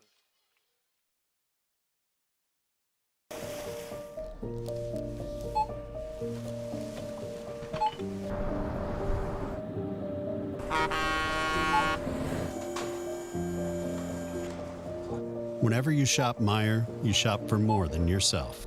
You help support sustainability in all our communities. Thank you. Today, tomorrow, and for years to come.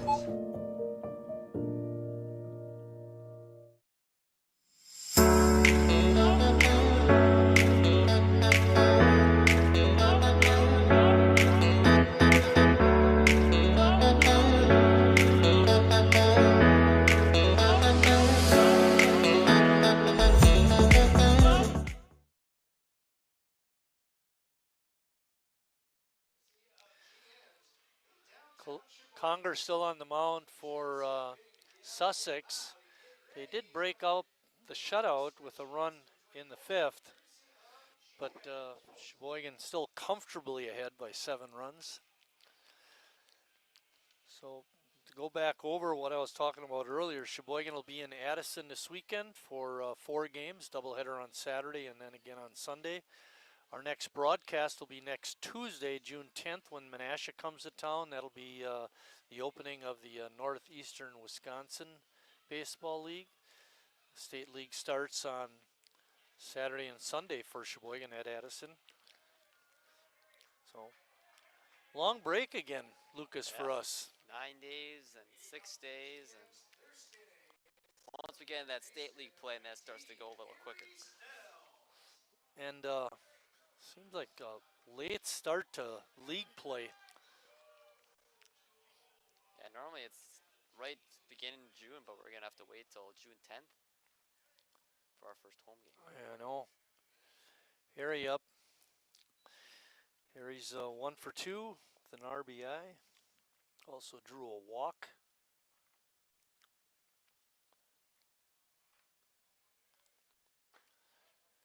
CJ is a 10-run rule for this game too, after 7.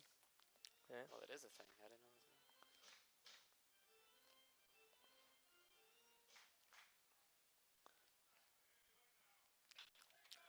was. Bouncing ball to third, right underneath the glove of Vargas. That'll be an error. Give him a hit if didn't hit his glove, Marty. That's an error. Harry wouldn't want to hit on something like that either. Oh, and we got a pinch runner. 27. Where is that lineup? Hudson Wagner. Hudson Wagner in running for Harry. And Hadley's up to bat.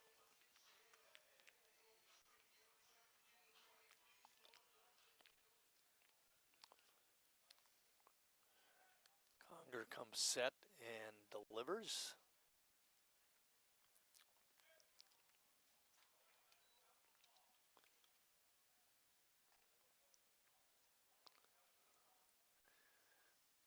Wagner is listed with the infielders, so I would suspect he'll either go to second and they'll move Nice over to third, or he'll go right to third.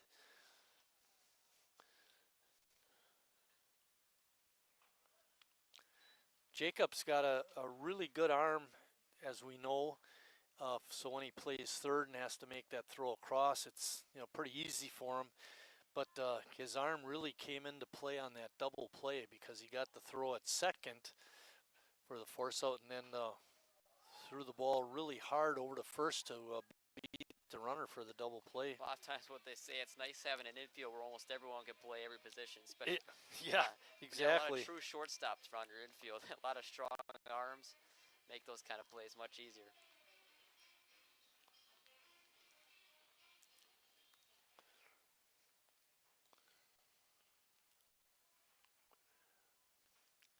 One-two pitch is outside.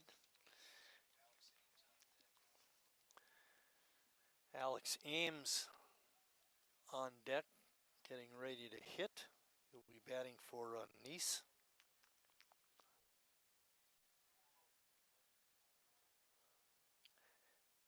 Alex in his second year with Sheboygan. Throw is in time. Good throw by DeCarlo. Gets Wagner trying to steal. Not the ideal situation for a pinch runner to get caught stealing. But it could be worse because we got the 7-run lead. It doesn't hurt quite as much.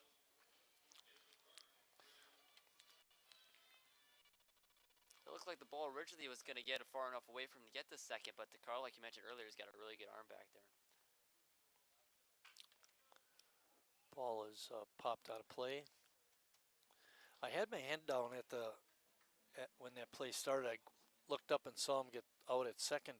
So was it a steal attempt or a bouncing ball in the dirt and then he went?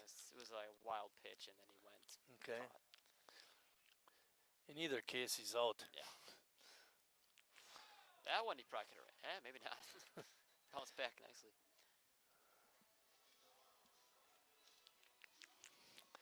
And that's going to bring up Alex Ames, pinch hitting for Nice. Jacob had a nice night, 2 for 3. Let's see if Alex can continue that.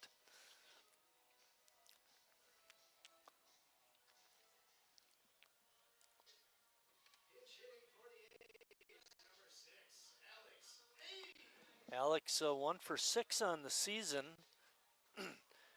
You mentioned, I remember that one of the bats he came up, you had said he had a low batting average last year, but drew a lot of walks, was on base a lot, even with the low batting average because of his walks.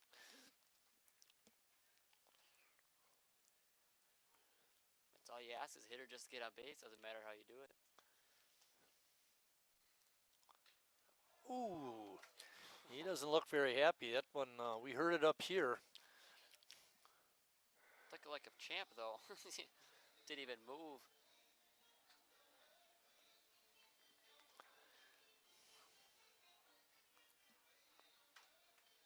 It's the third Sheboygan hitter to be hit by a pitch.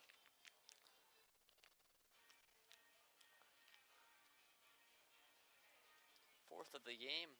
Yeah. Whalen came in and hit one too in his 1 inning of work.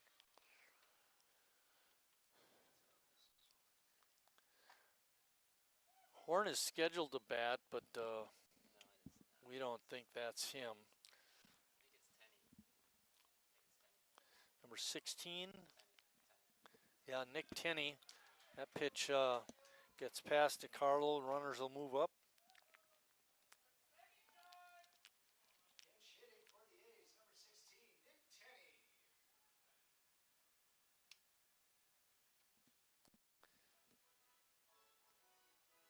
Tenney, seen action this year. See what we got on him. Got a good batting average, hitting 267. He had that 2-hit game in the second game of the doubleheader.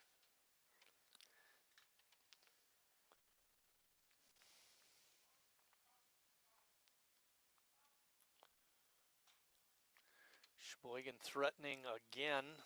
Now they got another runner on base. They've loaded the bases here in the 5th. Kind of wonder what it would have looked like with the caught stealing. Would have been a run in. And another pinch hitter coming up, Jason Sims.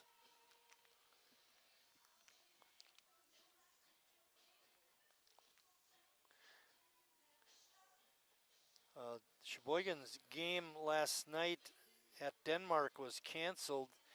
Tim using every opportunity this game to get his substitutes playing time, which of course, as we know, could pay dividends down the road.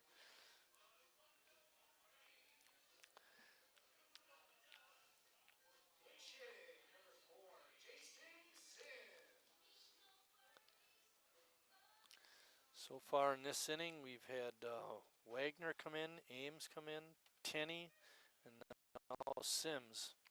He takes that first pitch for a strike. A spot for Sims to put them in that kind of run rule area. They could get it to 11-1 this inning. The ball hit high to center field and deep. Back, making the catch on a good play was Wyatt. And it's deep enough to score a run. Coming in is Hadley on the sac fly. So productive at bat by Jason. Gets a run in.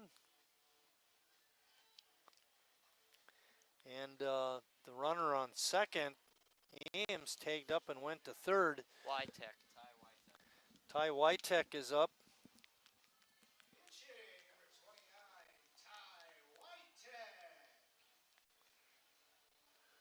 Wytek has seen plenty of action this season. He comes in for Cal Casper, so Ty will be catching. Casper had a good day at the plate. Had that double off the wall in the first inning. That was part of that huge inning for the A's. Wytek rips one right past Vargas at third, and that'll score a run. And hustling to third and sliding in is Sims. Wytek hit a screamer RBI single. He's hitting 500 now. I checked it. He was 2 for 5, 400. Now 3 he's for 6. Yeah. Gotta love those early season batting averages where everyone's hitting 500. Blaine Bradford up.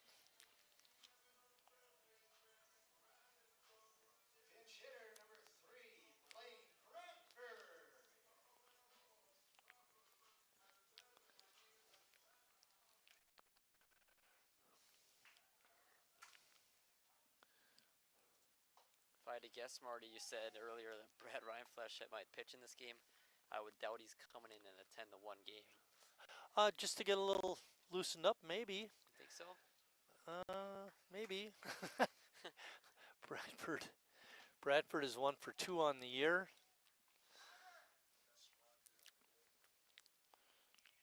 Bradford came in to play shortstop the last half inning.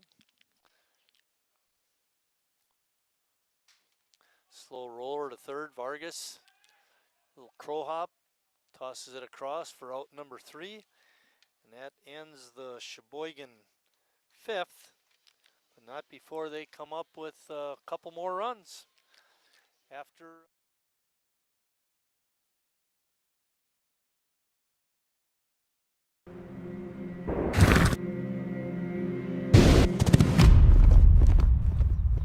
Let me tell you a story about a beer rooted in the heart of America, found in a community where a handshake is a sure contract, brewed for those who found opportunity in challenge and hope in tomorrow, raised by generations, willing to sip, share, risk, remember. This is a story bigger than beer. This is the story of the American spirit.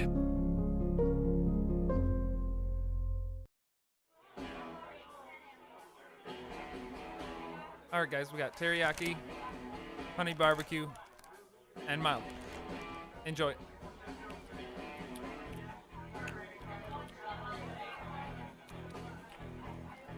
All right, DOA wings, hottest on the menu. You got a problem?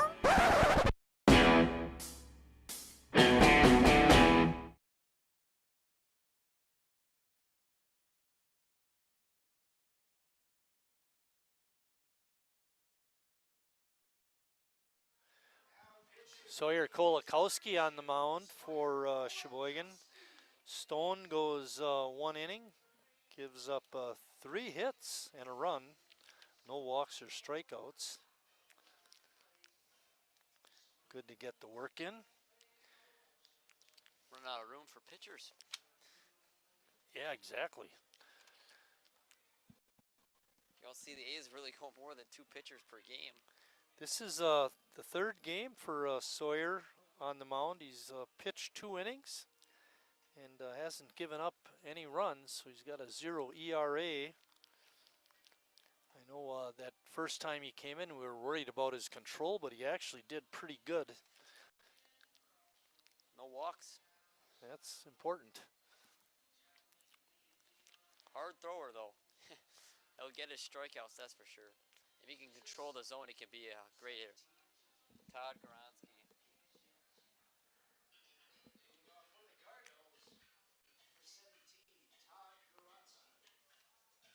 Goronsky, I believe, serves as the manager. Yeah, I saw him coaching third base when he wasn't up for a while. Looks like a hitter up there. Just loves to play baseball. Seems to have a balanced approach as a manager. 3-0.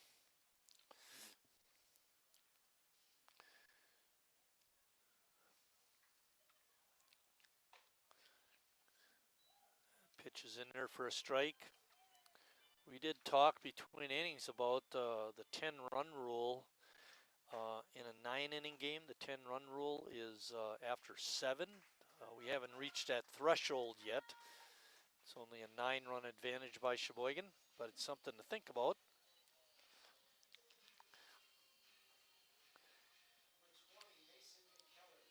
McKellar up.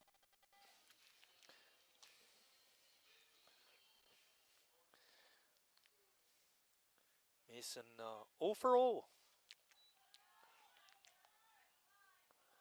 Throw down is not in time. Goronski advances on the wild pitch.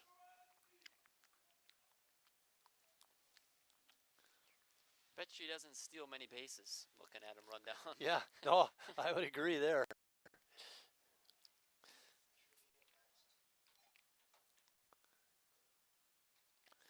That's going to be a pass ball. Ty should have had that pitch. Bounced off his mitt.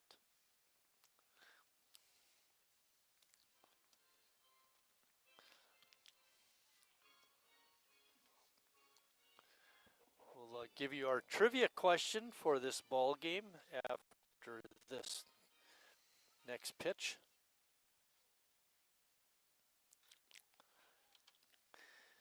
This Hall of Famer was the team's most valuable pitcher 5 years in a row. Yeah, pretty impressive. Exactly. Hopefully we'll remember to give you the answer before we sign off tonight. What last time?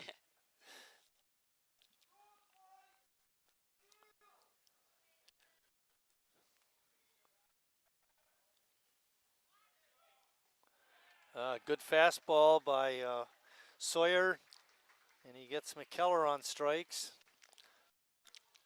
Lucas, you don't see this very much anymore, but we're in the 6th inning. That is the first Sheboygan. Yeah. That's a stat. Play into a game. Right, exactly. And you know, you look at the score and they're up 10-1 also. You wouldn't expect that. Let's see, we've struck out 4 times tonight.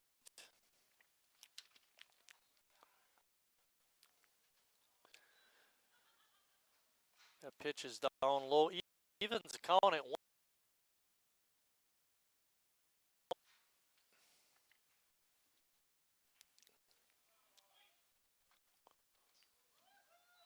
There's a guy in this A's staff that's going to get you bullpen. That's going to get you strikeouts. It's going to be this guy, Sawyer Kowalkowski. Yes.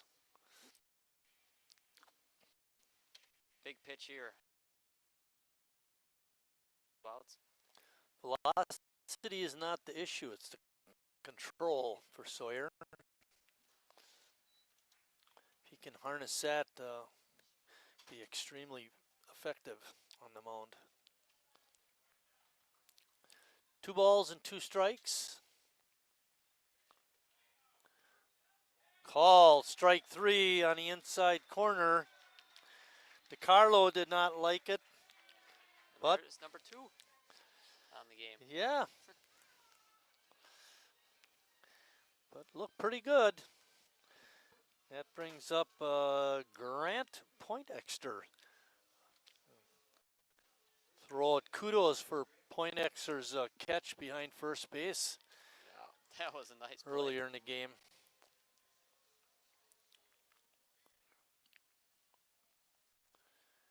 That could almost be the play of the game, but we don't give it to the other team.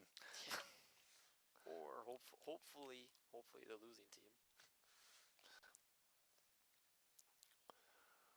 We're in the top of the 6th. Sheboygan has been up all night. They lead it right now 10-1. They scored 6 runs in the first inning. That really set the tone for their offense in this game. 11 hits.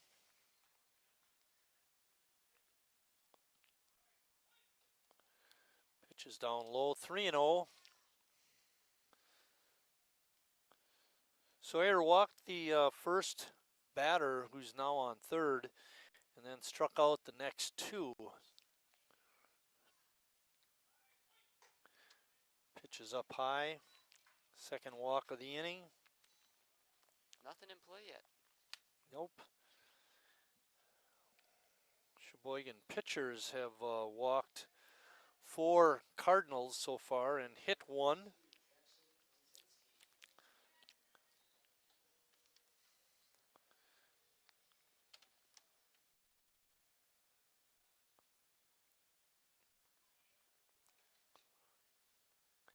And Wytech just holds on to it. Poindexter will give him credit for a stolen base. Could almost been defensive indifference, but we'll give him a stolen base. You know that if they're looking to get that 10-run rule, that run at third's a huge run for the Cardinals. A slow roller out to second, took a bad hop, but he got him on a very, very close play. We'll talk about that when we come back. We'll also give you the answer to the trivia question. Estimated hold time is now less than 96 minutes.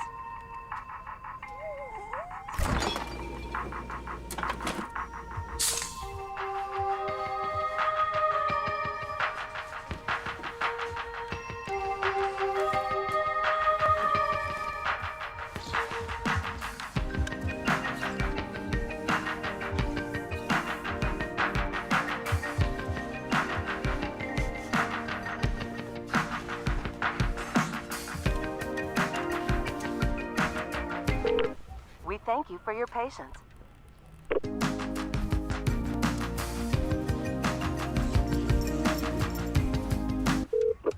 Sorry, are you still there? Yes. Okay, please hold.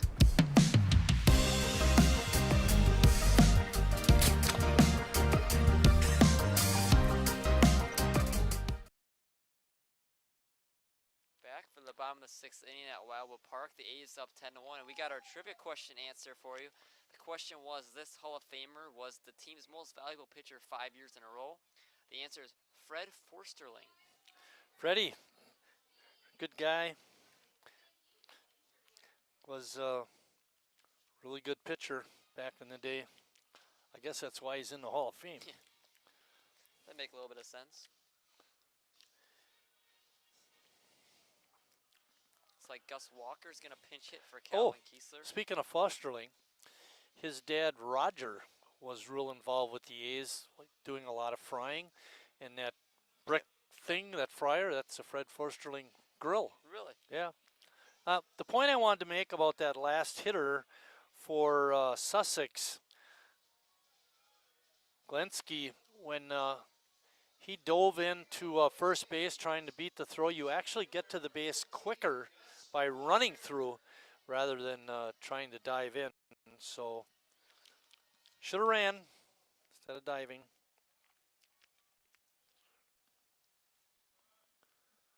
Gus Walker up. Yes. We're in the bottom of the 6th inning.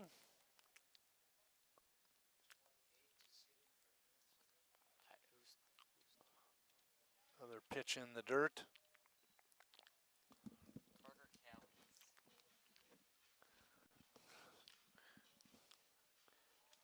Gus was a defensive MVP last year for the team.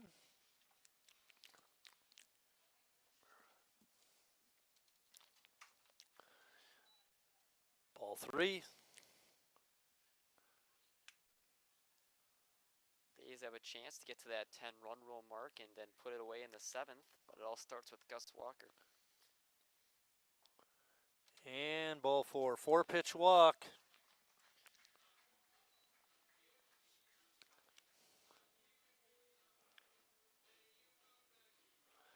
Who sings that song? Oh, get no respect up here. Carter Cayley is up. Callie up for the first time in the ball game. He's hitting for Hanselman. I believe Carter was also in right field the last half inning.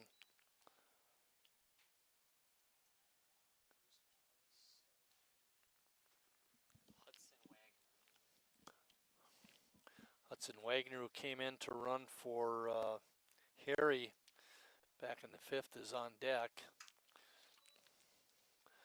Ball 6. So, Gus looking for a stolen base. Do you think he runs?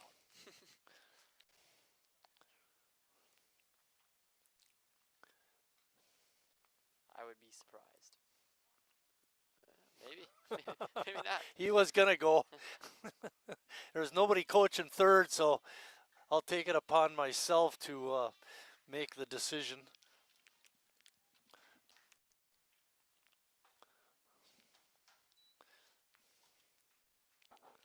Lucas, you do an awesome job. Pointed out the trivia, so we got that in. I mean, it was a half inning late again, but who cares? It happens.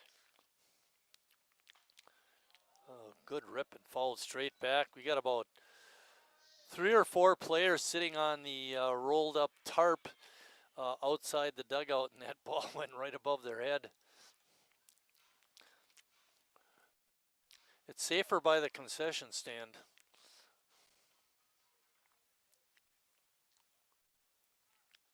Ball in the dirt. Gus on the steal. They're going to call him out. Ball with the throw was short. It bounced up. Stocco took it and got the tag down in time to get Gus. You don't see that very often. Another great throw by DeCarlo to second base. You know, he got robbed of that one to Palmquist. Yeah. He's made a couple real nice throws. Kelly up.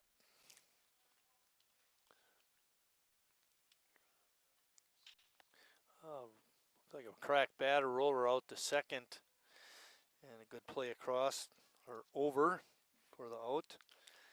Colosi on the pickup and the throw out, and that's going to bring up Hudson Wagner.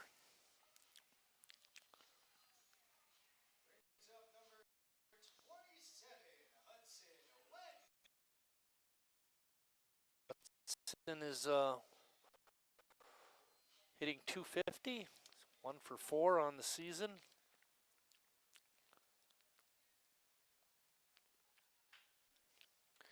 It's a bouncer to short.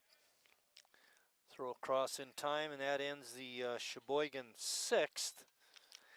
After 6 complete, Sheboygan still up 10-1.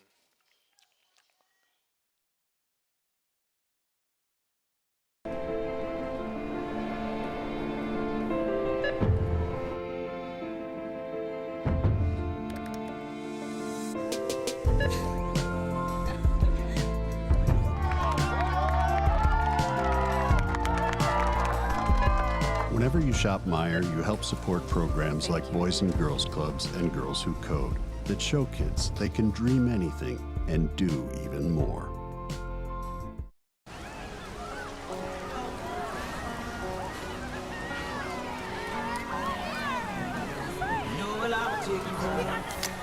Cold beer on a Friday night, a pair of jeans that fit just right, and the radio.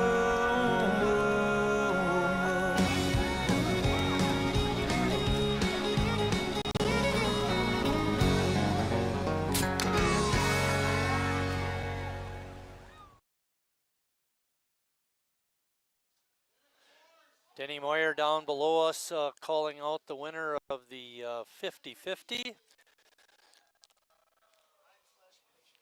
Brad Reinflesch is on the mound for right, Sheboygan. You were right. Shouldn't have doubted you.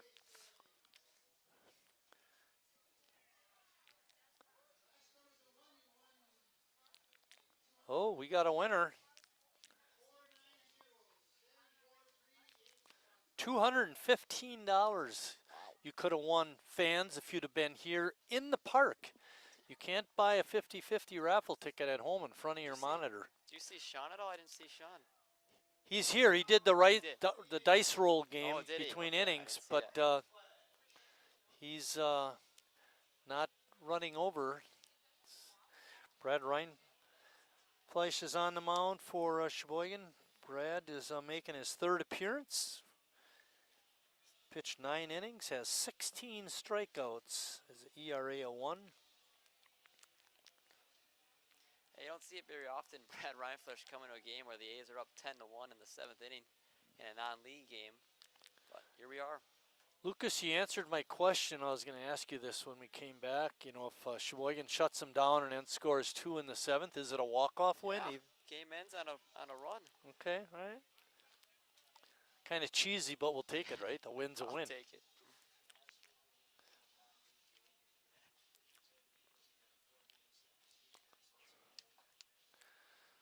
So Sawyer pitches an inning, strikes out 2 and walks 2, no hits, no runs.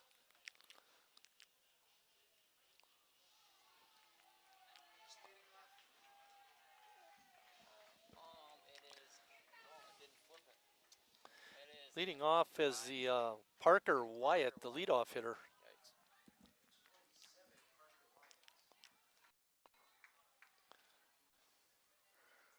Brad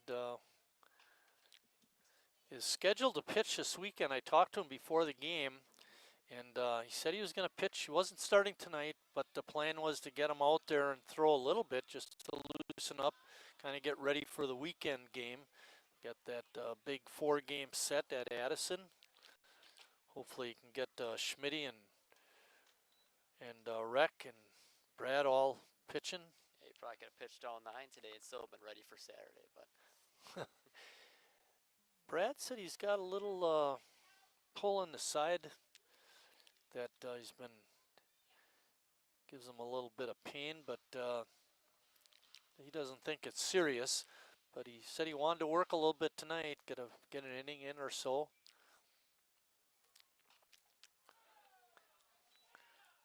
hopefully that's all the A's need.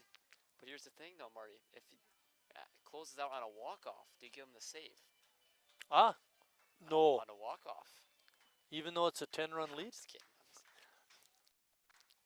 Yeah, I guess well, we got to figure out who we're going to give the win to. I don't think Emery would be eligible even if it was a 7-inning game. No, he only went 3. I guess what we could look at is between Whalen, Stone, Kolakowski, and Rindfleisch, who was the most effective, and then give the win to them.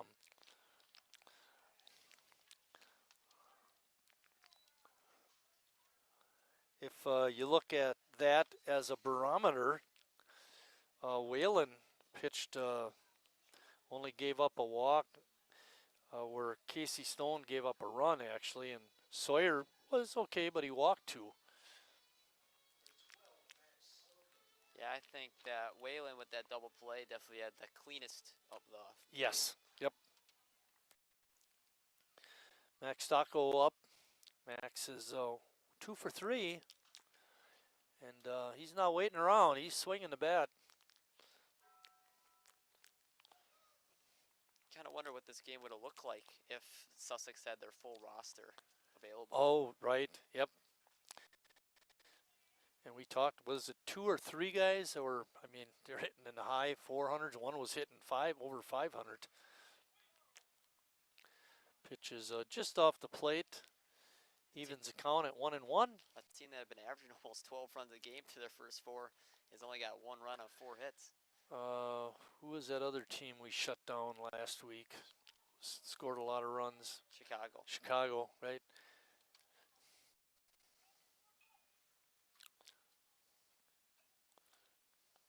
Schmitty pitched a good 3 or 4 innings and just couldn't get any run support.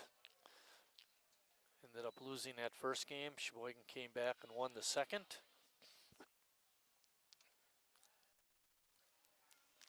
One ball and 2 strikes on the batter.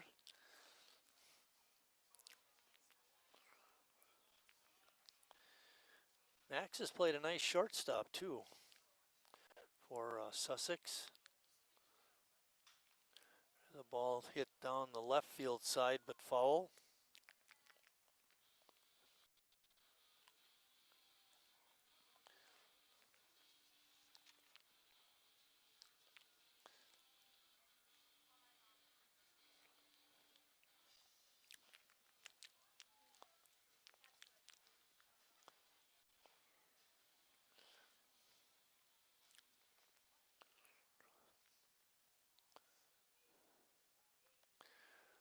1-2 pitch. Again, fouled off. Stocko making Brad work. Yeah, Brad hasn't looked as efficient as he has in previous times. Again, more of a starter. It's harder for him to come into the game. And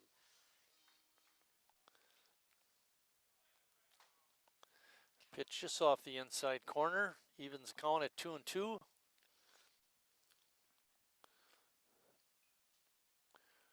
For a Tuesday night exhibition game, I know the crowd isn't what we would like, but not too bad, all things considered. And a swing and a miss. Brad with a strikeout. Third strikeout of the game for Sheboygan pitching. And that brings up J.J. Vargas, who's mixed reviews at third base as a defender. yeah, he's had a couple ones that looked routine, but again, you mentioned this infield doesn't give you the cleanest hops, so give him a break. We did on one. I mean, it was a backhand, and it took a little bit of a funny hop. So yeah, base hit is appropriate there. The other one, that is pretty. I know there was some talk up in the booth. Well, he didn't touch it. Well, you're right, but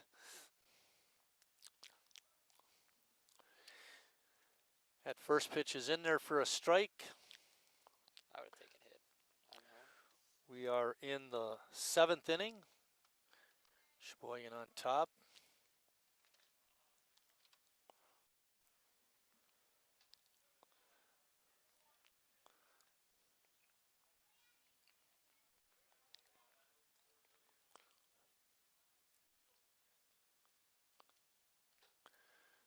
Pitch is outside. Talked about it before, but you know, looking back to that first inning, you know, Emery, if he gives up those couple of runs early on, you know, how much different does the game go? Maybe the first inning for the A's goes a little differently, but Throw down is not in time. Count sits at 2 balls and 1 strike. There is 1 out and a runner on first. Whenever Brad pitch, he always seems to get his work in because he throws a lot of pitches. that is for sure. Ball is fouled off. That was a defensive swing that time by Vargas. You wonder if it was like a hit and run type of thing. You saw Yeah. Wyatt going, you know, and defensive swing like you mentioned.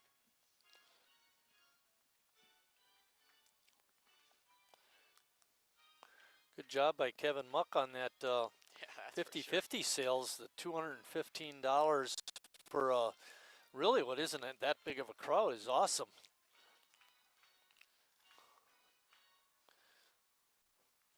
There's a science to it. Got to have a good personality, you know. Talk it up, twist an arm here and there. Swing and a miss. I bet you'd be good at it, Marty. Not really. Give it a chance one time. With the headset still on. Yeah, right. I like A1 selling, not talking, just keep presenting them the tickets. You know, point at that much. 2 outs. Batter is Mike Colossi, or are we going with Colosi? I'm going Potato. I kind of mix it up a little bit. I figure one of the times I'll be right. Ball is fouled at home plate.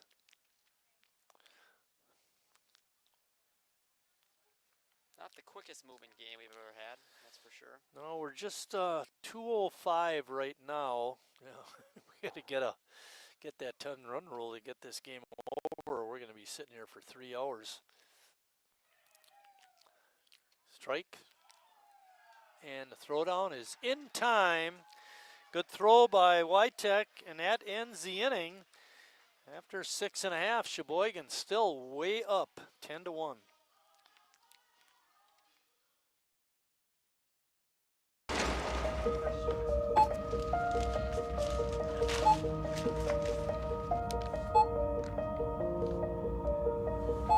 Whenever you shop Meijer, you don't just feed yourself. or your family, you help support programs like Simply Give that feed our neighbors in need. Thank you.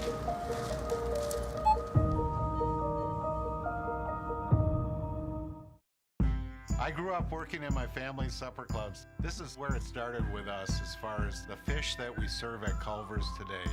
We source the finest cod and batter each fillet by hand and always cook it to order. That beautiful golden brown color and flaky on the inside.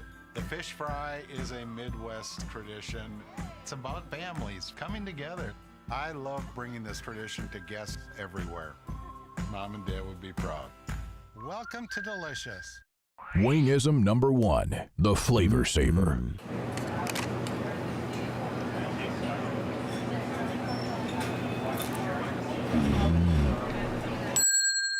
Legend Larry's, the definition of flavor.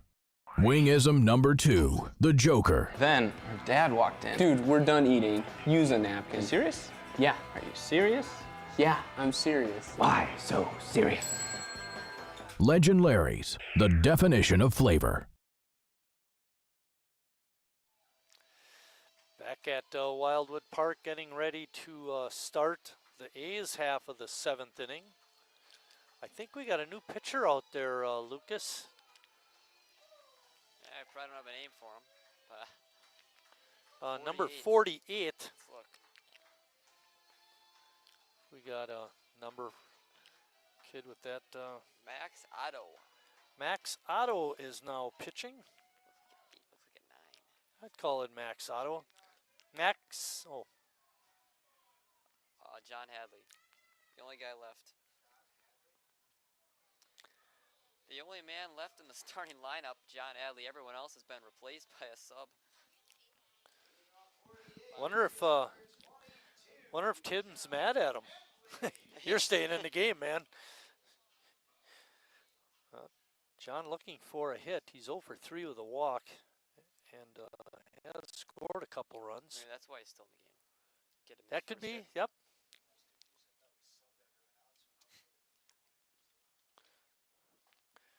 We're pretty short-handed up here. We can't sub any of us out. We're all here for the duration.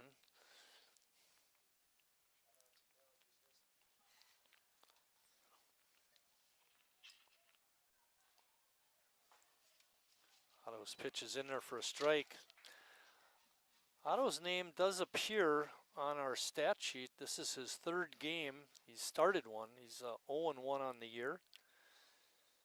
ERA is 5 over the course of 9 innings. All but one of their pitchers so far has given up a home run. Kind of interesting stat. He's given up 2, Max Otto, so maybe a walk-off home run in the works.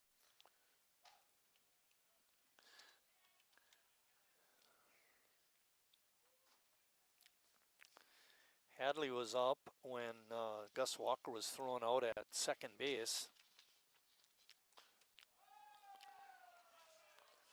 Popped up down the left field side, and making a nice catch was J.J. Vargas. Foul territory, got out there. For a big guy, he moves pretty well.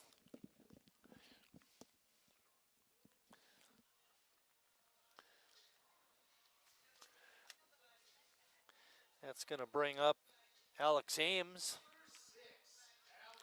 Ames was the first of the substitutes that we saw hit, and then it kind of just went on a chain until Hadley.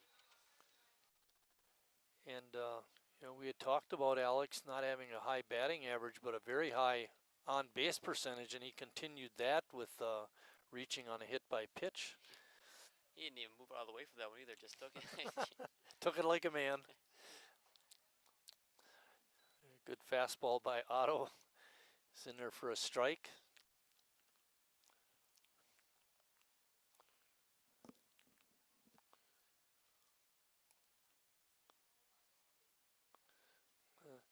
The last thing you want to do, DeCarlo, on those bouncers is turn your head. All the protection is at the front. Notice he kind of wanted to turn when that ball hit in there. You got to face it like a man. Count is 2-2. That gets me too about umpires a lot of times. Balls go in the dirt and they're always kind of backing away. You got to hang in there. Protection's on the front. One of the worst things I saw was a catcher who got balls fall back, lift up his head, hit him right in the neck. Ugh. Kelling took that one in, was in the dirt, and it got past DiCarlo and hit Kelling. He's feeling it. And a smart move by Ellie DiCarlo to go out and talk to his pitcher just a second, and he pats his chest and said, "That's my fault." He's been good back there tonight, though, DiCarlo. He hasn't let too much past him. No, he's and he's had a lot of work to do. And Otto's got pretty good heat, but I'll ask you this one, Marty. Does Ames try to steal on DiCarlo 1 and 2 to put this game away? Good point. Yeah, very good. I don't know. Last year, Ames was 1 for 2 on stolen bases. Even with the fastest A's runners, they haven't had too much success, other than Palmquist, but he got a little lucky. Oh. Nick Tenney hit by a pitch. So the last time Ames was up, he was hit by a pitch. This time he walked. The last time Tenney was up, he walked, and now he's hit by a pitch. We got a pattern going on here. And it's not necessarily good for Sussex, but it's nice for Sheboygan. Maybe Sims could get a single, and then Wythe can get a sac fly. There you go. Look at that. If Sheboygan can come up with a couple of runs, it's going to be the 10-run rule. And they only need 1 run. Okay, only 1 run. We're up 9. You're right. Correct. Makes it a little easier. Yeah, a lot easier. You mean it's not an 11-run rule? No. It's only 10. They normally do 10 now. Oh, great. Great. Keep it even. Ball is fouled back out of play. Again, it helps because I get to look at the score of the entire game when I'm doing this, and then you will. That's right, look yeah. up.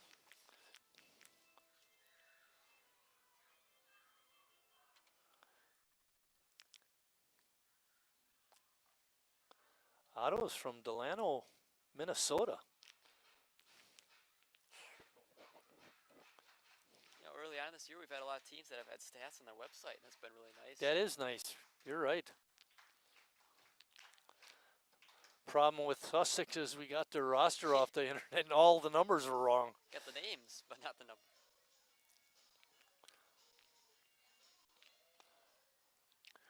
Two and two pitch coming up. Slow roller to second. They're going to get the force at second, but not at first. Fielder's choice. Ames moves to third. So that walk-off runner is at third. Yep.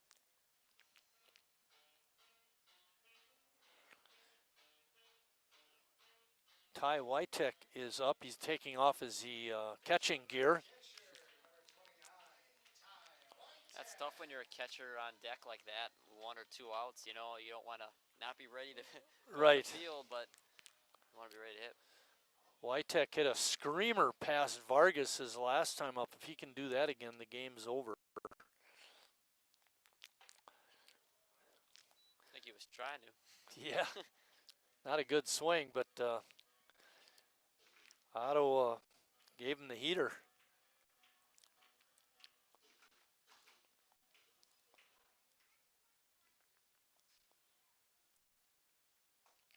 Another pitch in there for a strike. No balls and 2 strikes. There are 2 outs. Runners on first and third.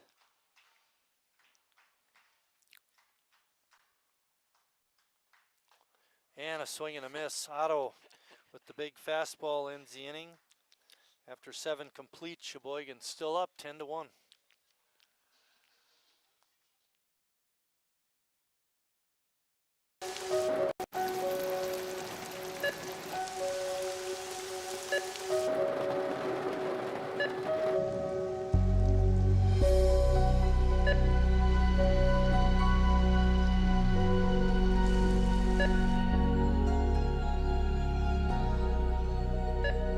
Whenever you shop Meijer, you help support organizations like Hope House Mission and New Hope Shelter that give people around here warmth, shelter, and care. Me spells the great taste of Sheboygan. What does it take to stay in business for 75 years? It's not only featuring USDA choice beef. It's not caring about every single one of our 30 varieties of bratwurst. Nope. After being family owned for 3 generations, we've learned it's about you. At Miesfeld's Market, we give back to the community and our customers always come first. Since 1941, we've been feeding our neighbors, so come by and see what we've got today. Wingism number 3, the Peter Heater. Oh, so hot. Oh, so hot! Legend Larry's, the definition of flavor. Wingism number 4, tea time. What are you, having tea with the queen?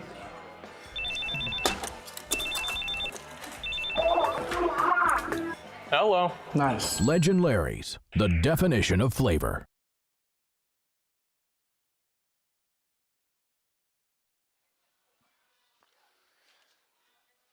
Brad Reinfleisch still on the mound for Sheboygan.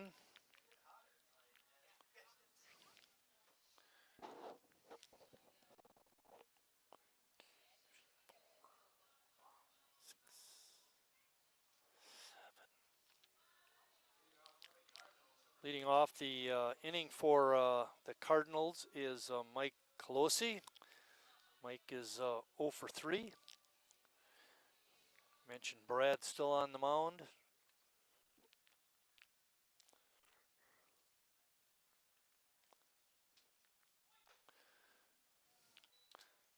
Not a good swing there by Mike. A little bit different type of speed for the Cardinals. The first couple pitchers weren't really the hardest throwers, and they see Kolkowski and Reinfleisch back to back. A lot more velocity.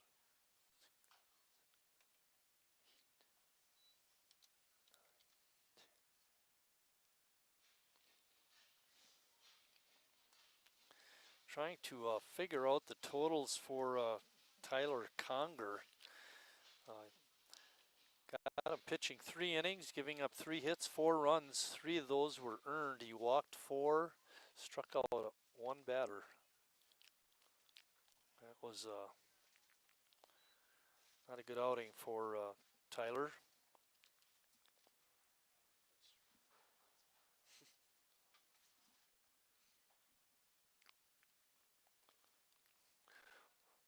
One ball, 2 strike pitch coming up to Colosi.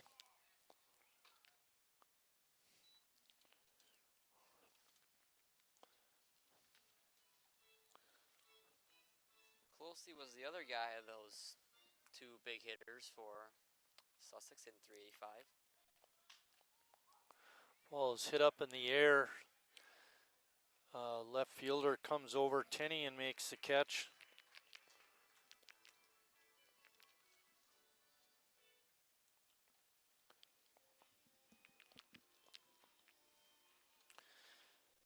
Next up for Sussex is Goronsky. 2 stolen bases his last time on. What? 2 stolen bases. I guess, I mean, you could say wild pitches, 2 wild pitches they advanced on. But. Oh, yeah. He had a wild pitch and a pass ball he advanced on. Ended up at third. Stranded at third. Showing off the speed.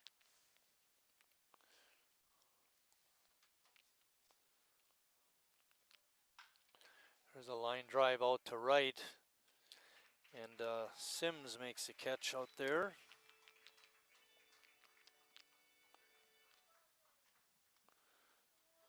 Callie out there making a grab.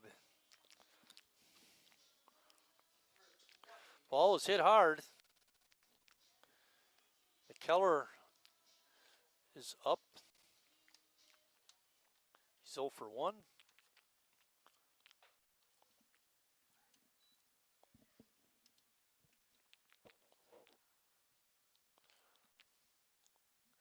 Beautiful night. Really nice up here in the press box too. That's for sure. It's always perfect temperature up here. got the windows open a little bit, get a little breeze. Yeah, a little bit. You got that one window for the camera wide open. Sometimes it gets a little chilly early in the year, but right now I'm doing all right. We still can see that glow off the light poles with the haze and everything.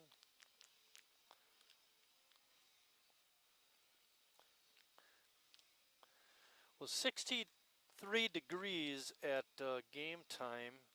Currently it's 60, which isn't too bad for this time of year.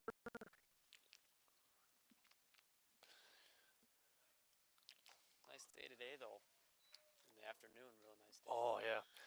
We went golfing up in Manitowoc County. It was beautiful. The golf wasn't, but the weather was. Right down the middle for a strike. 1 ball and 2 strikes. Brad looks pretty loose.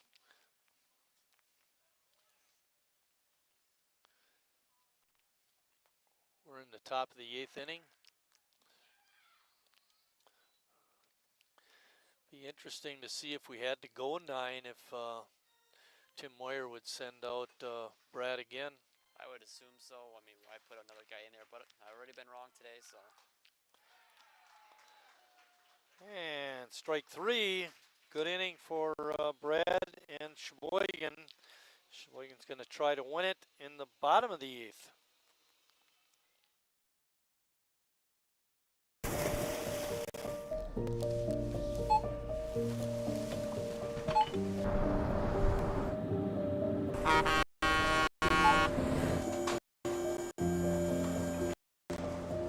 Whenever you shop Meyer, you shop for more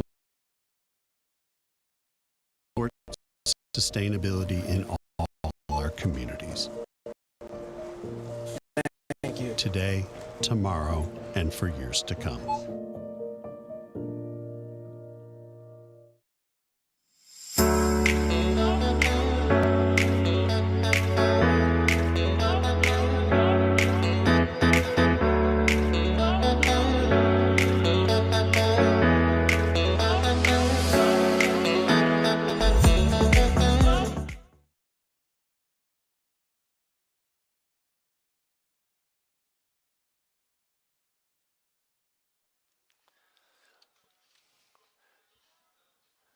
Getting ready to start the bottom of the 8th. Sheboygan up 9. They need 1 more run, and then the 10-run rule will be invoked. We got another pitcher out on the mound for Sussex. I'll tell you, Max Otto looked very good. His 1 inning for Sussex. We'll get you a name on this guy. Oh. Looks like Riley's going to over and coach first base. Nothing better to do. He's already been subbed out. Yeah.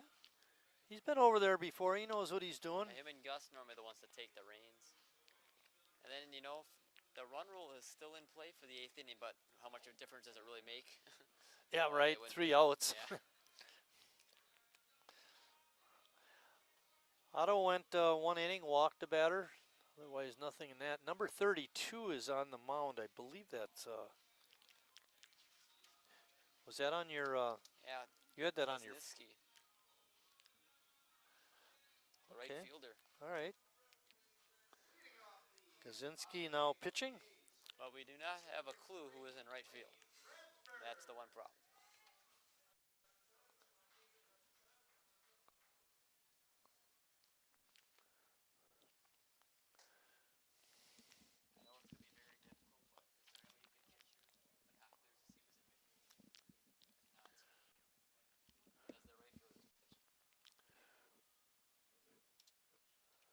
Blaine Bradford takes that pitch in the dirt. Blaine grounded out to third base his first time up. It's back in the 5th.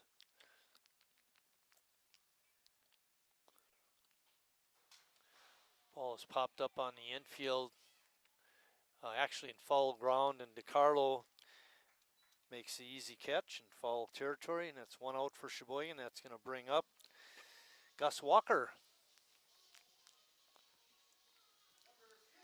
You know, after Reinflesh started pitching, this game kind of sped up a little bit. He works fast and gets outs quick. He faced the minimum, although he did have a lead-off walk. He retired the next 5. Yeah, he's really got a nice pace to his pitching style. Gus walked his first time up tonight.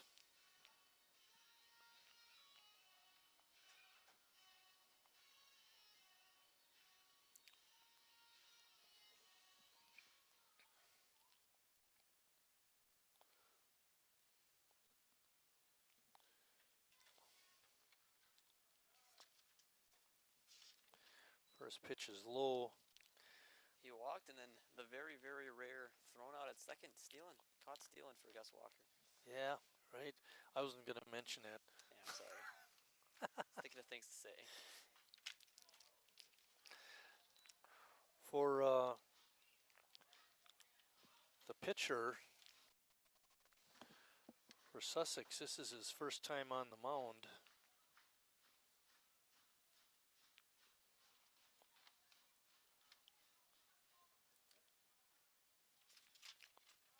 This season. This is only their 5th game. A's putting in their 7th, so definitely haven't had all their players get an opportunity yet.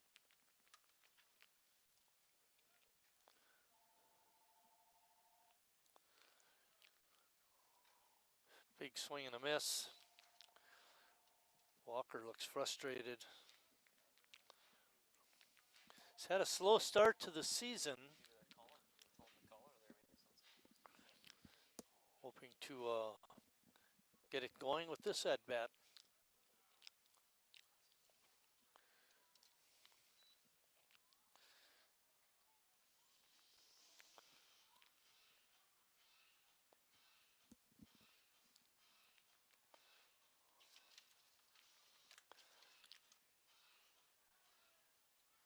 Glinski delivers. Gus hanging in there, fouls it off. Count is 3-2. 1 out. We're in the bottom of the 8th inning.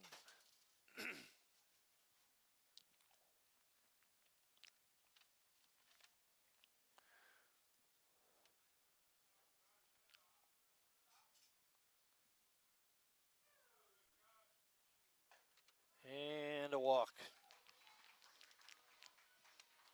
2 of them now for Gus. You know, we've made a issue about Gus not having a very good batting average, but he has been getting on base. 4 walks on the season.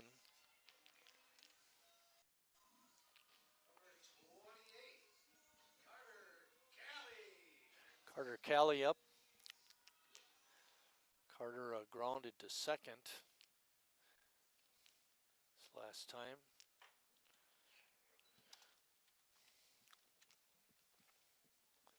I believe that was the grounder that took the bad hop. No, that was for the A's. Okay, all right. Our guy had to make the nice play. Saved the run, too, in that play. A big swing and a miss. Gus not taking a real big lead, at least not that last pitch. See what he does. You would highly doubt he's going. I always thought that last time, and he still went. Yeah, right. No third base coach, so he's on his own. Pitch is right there for a strike. Good pitch. 1-2 is the count. Carter looking to get the A's at the 10-run threshold and walk it off. Like kind of the every other game for the A's against the Sussex team that scored 12 runs first time last year, then they scored just the 2 in that second game, and now they're back up to 10. Not much consistency in that regard. 2-2 pitch. Gus on the move. Swing and a miss. And Cali's out. Gus steals second. You're not giving defensive indifference on that one? Heck no. Give him that stolen base. We might get accosted up in the press box next game by Gus if we don't give him that stolen base. Winning run on second base. Hudson Wagner.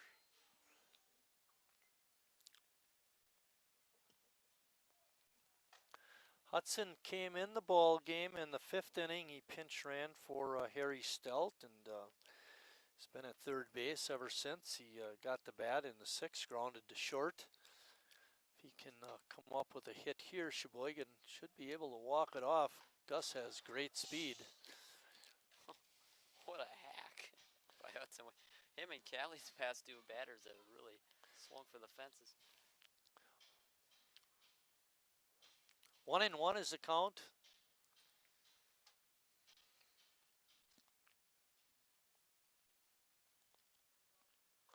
And that pitch is up high. 2.5 hours old.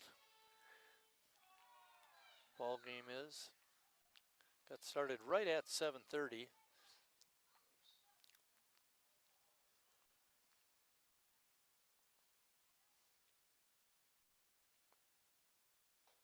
And a big swing and a miss. Makes it 2 balls and 2 strikes with 2 outs and a runner on second. You know what that means, Lucas? Deuces are wild. Too bad we're not in the second inning. I guess maybe not, but. Too bad we're not at the casino.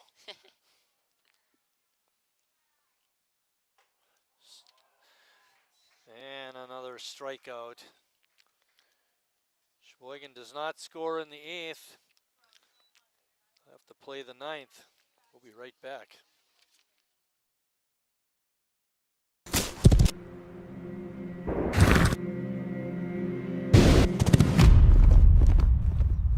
Let me tell you a story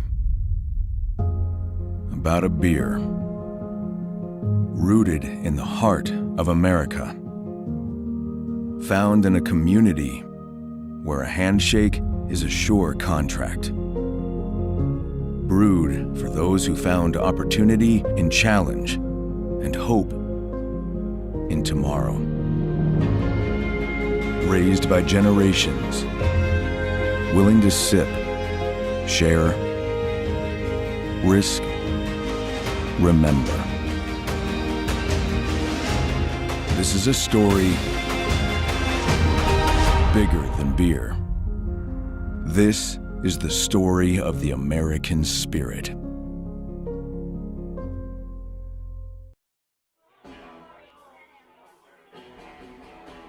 All right, guys, we got teriyaki, honey barbecue, and mild. Enjoy.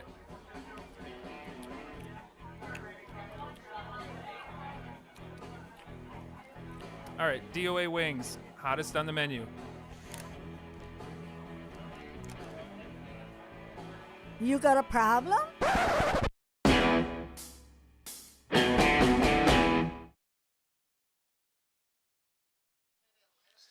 Dylan Davis now pitching for Sheboygan.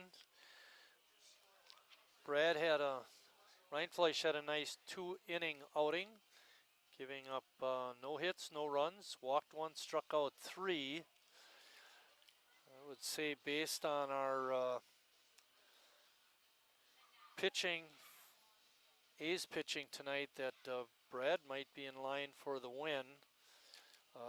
Can't give it to Emery, even though he went 3 innings. Got to go at least 5. And then got to kind of figure out who you're going to give the win to. And I would select Ryan Fleisch. Davis's first pitch is a ball to Ellie DiCarlo, the Cardinal catcher, who's impressed us all night. Ball is popped up. Bradford makes the catch. And a quick out to start the 9th.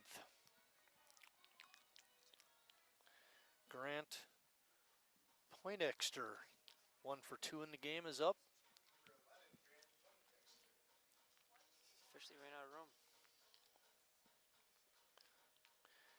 Interesting game, Lucas, in several respects. I think that first inning, when Sheboygan put the first 10 runners on base, was pretty unusual. And then that out at the plate when everybody thought it was ball 4.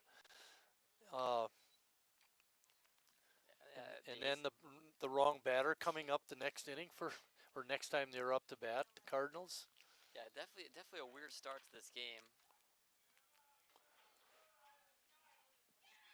Bradford with a nice play over to first. And Couple also, of quick outs. another thing you don't see from the A's too often. I know it's a bullpen day exhibition, but 6 pitchers used. The way they're swinging at the ball right away, it reminds me of one time I got a chance to pitch in the state tournament. We were getting killed. So they sent me out there to pitch the last inning. And that team that was up, that was winning, they had instructions, swing at the first pitch, making out, we want to get out of here and get to the bar. So I had one perfect inning in the state tournament. Wow.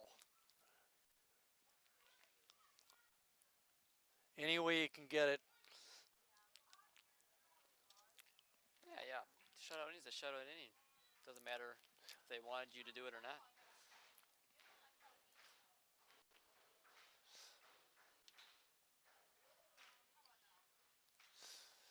Davis's pitch is hit foul.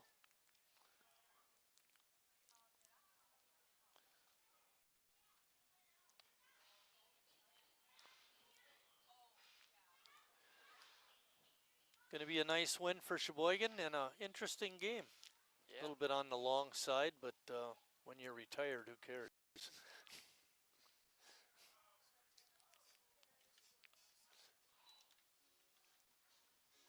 And all the A's pitchers that came in, maybe they gave a few base runners. No real runs given up, not a whole ton of hits, only 4 hits, but not really not conceding the walks too much either. Bouncing ball to short. Bradford unable to make the play. Got a tough break on it too. He took a wrong angle, but give Glinski a base hit.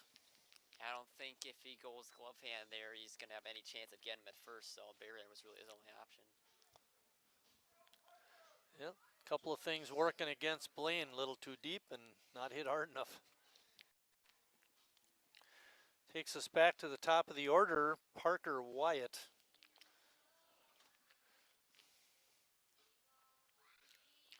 Parker has one of the 5 hits for Sussex.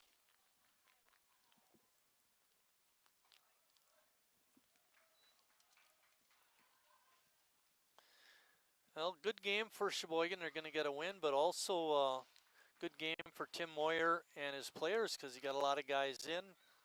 Had a lot of pitchers throw tonight. And we mentioned that at the very beginning, getting these guys in should pay dividends later on as the season rolls along.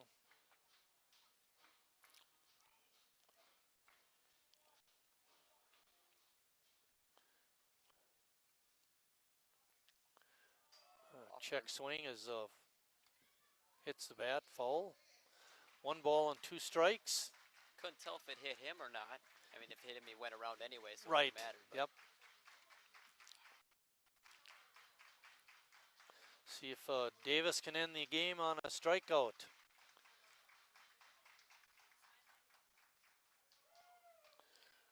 Little looper caught by Hadley at first base in foul ground, and that ends the ball game. Sheboygan a winner, 10-1. Lucas, any closing comments before we wrap up the ball game? Really complete game from the A's, especially started off getting the momentum in the first inning with the 6 runs, but pitching really held it down even with the 6 different pitchers, only allowing 1 run on 5 hits. Really successful game overall for the A's. All righty, our next game will be Tuesday, June 10th, when the Macs come to town for a 7:30 game. Going to give another shout out to Bill Wagner. Get well soon. We want you back. Want you back here up in the press box. Again, the final score: Sheboygan 10, Sussex 1. For my partner Lucas Schulze, I'm Mike Martin saying thanks for watching, everybody, and we'll see you down the road.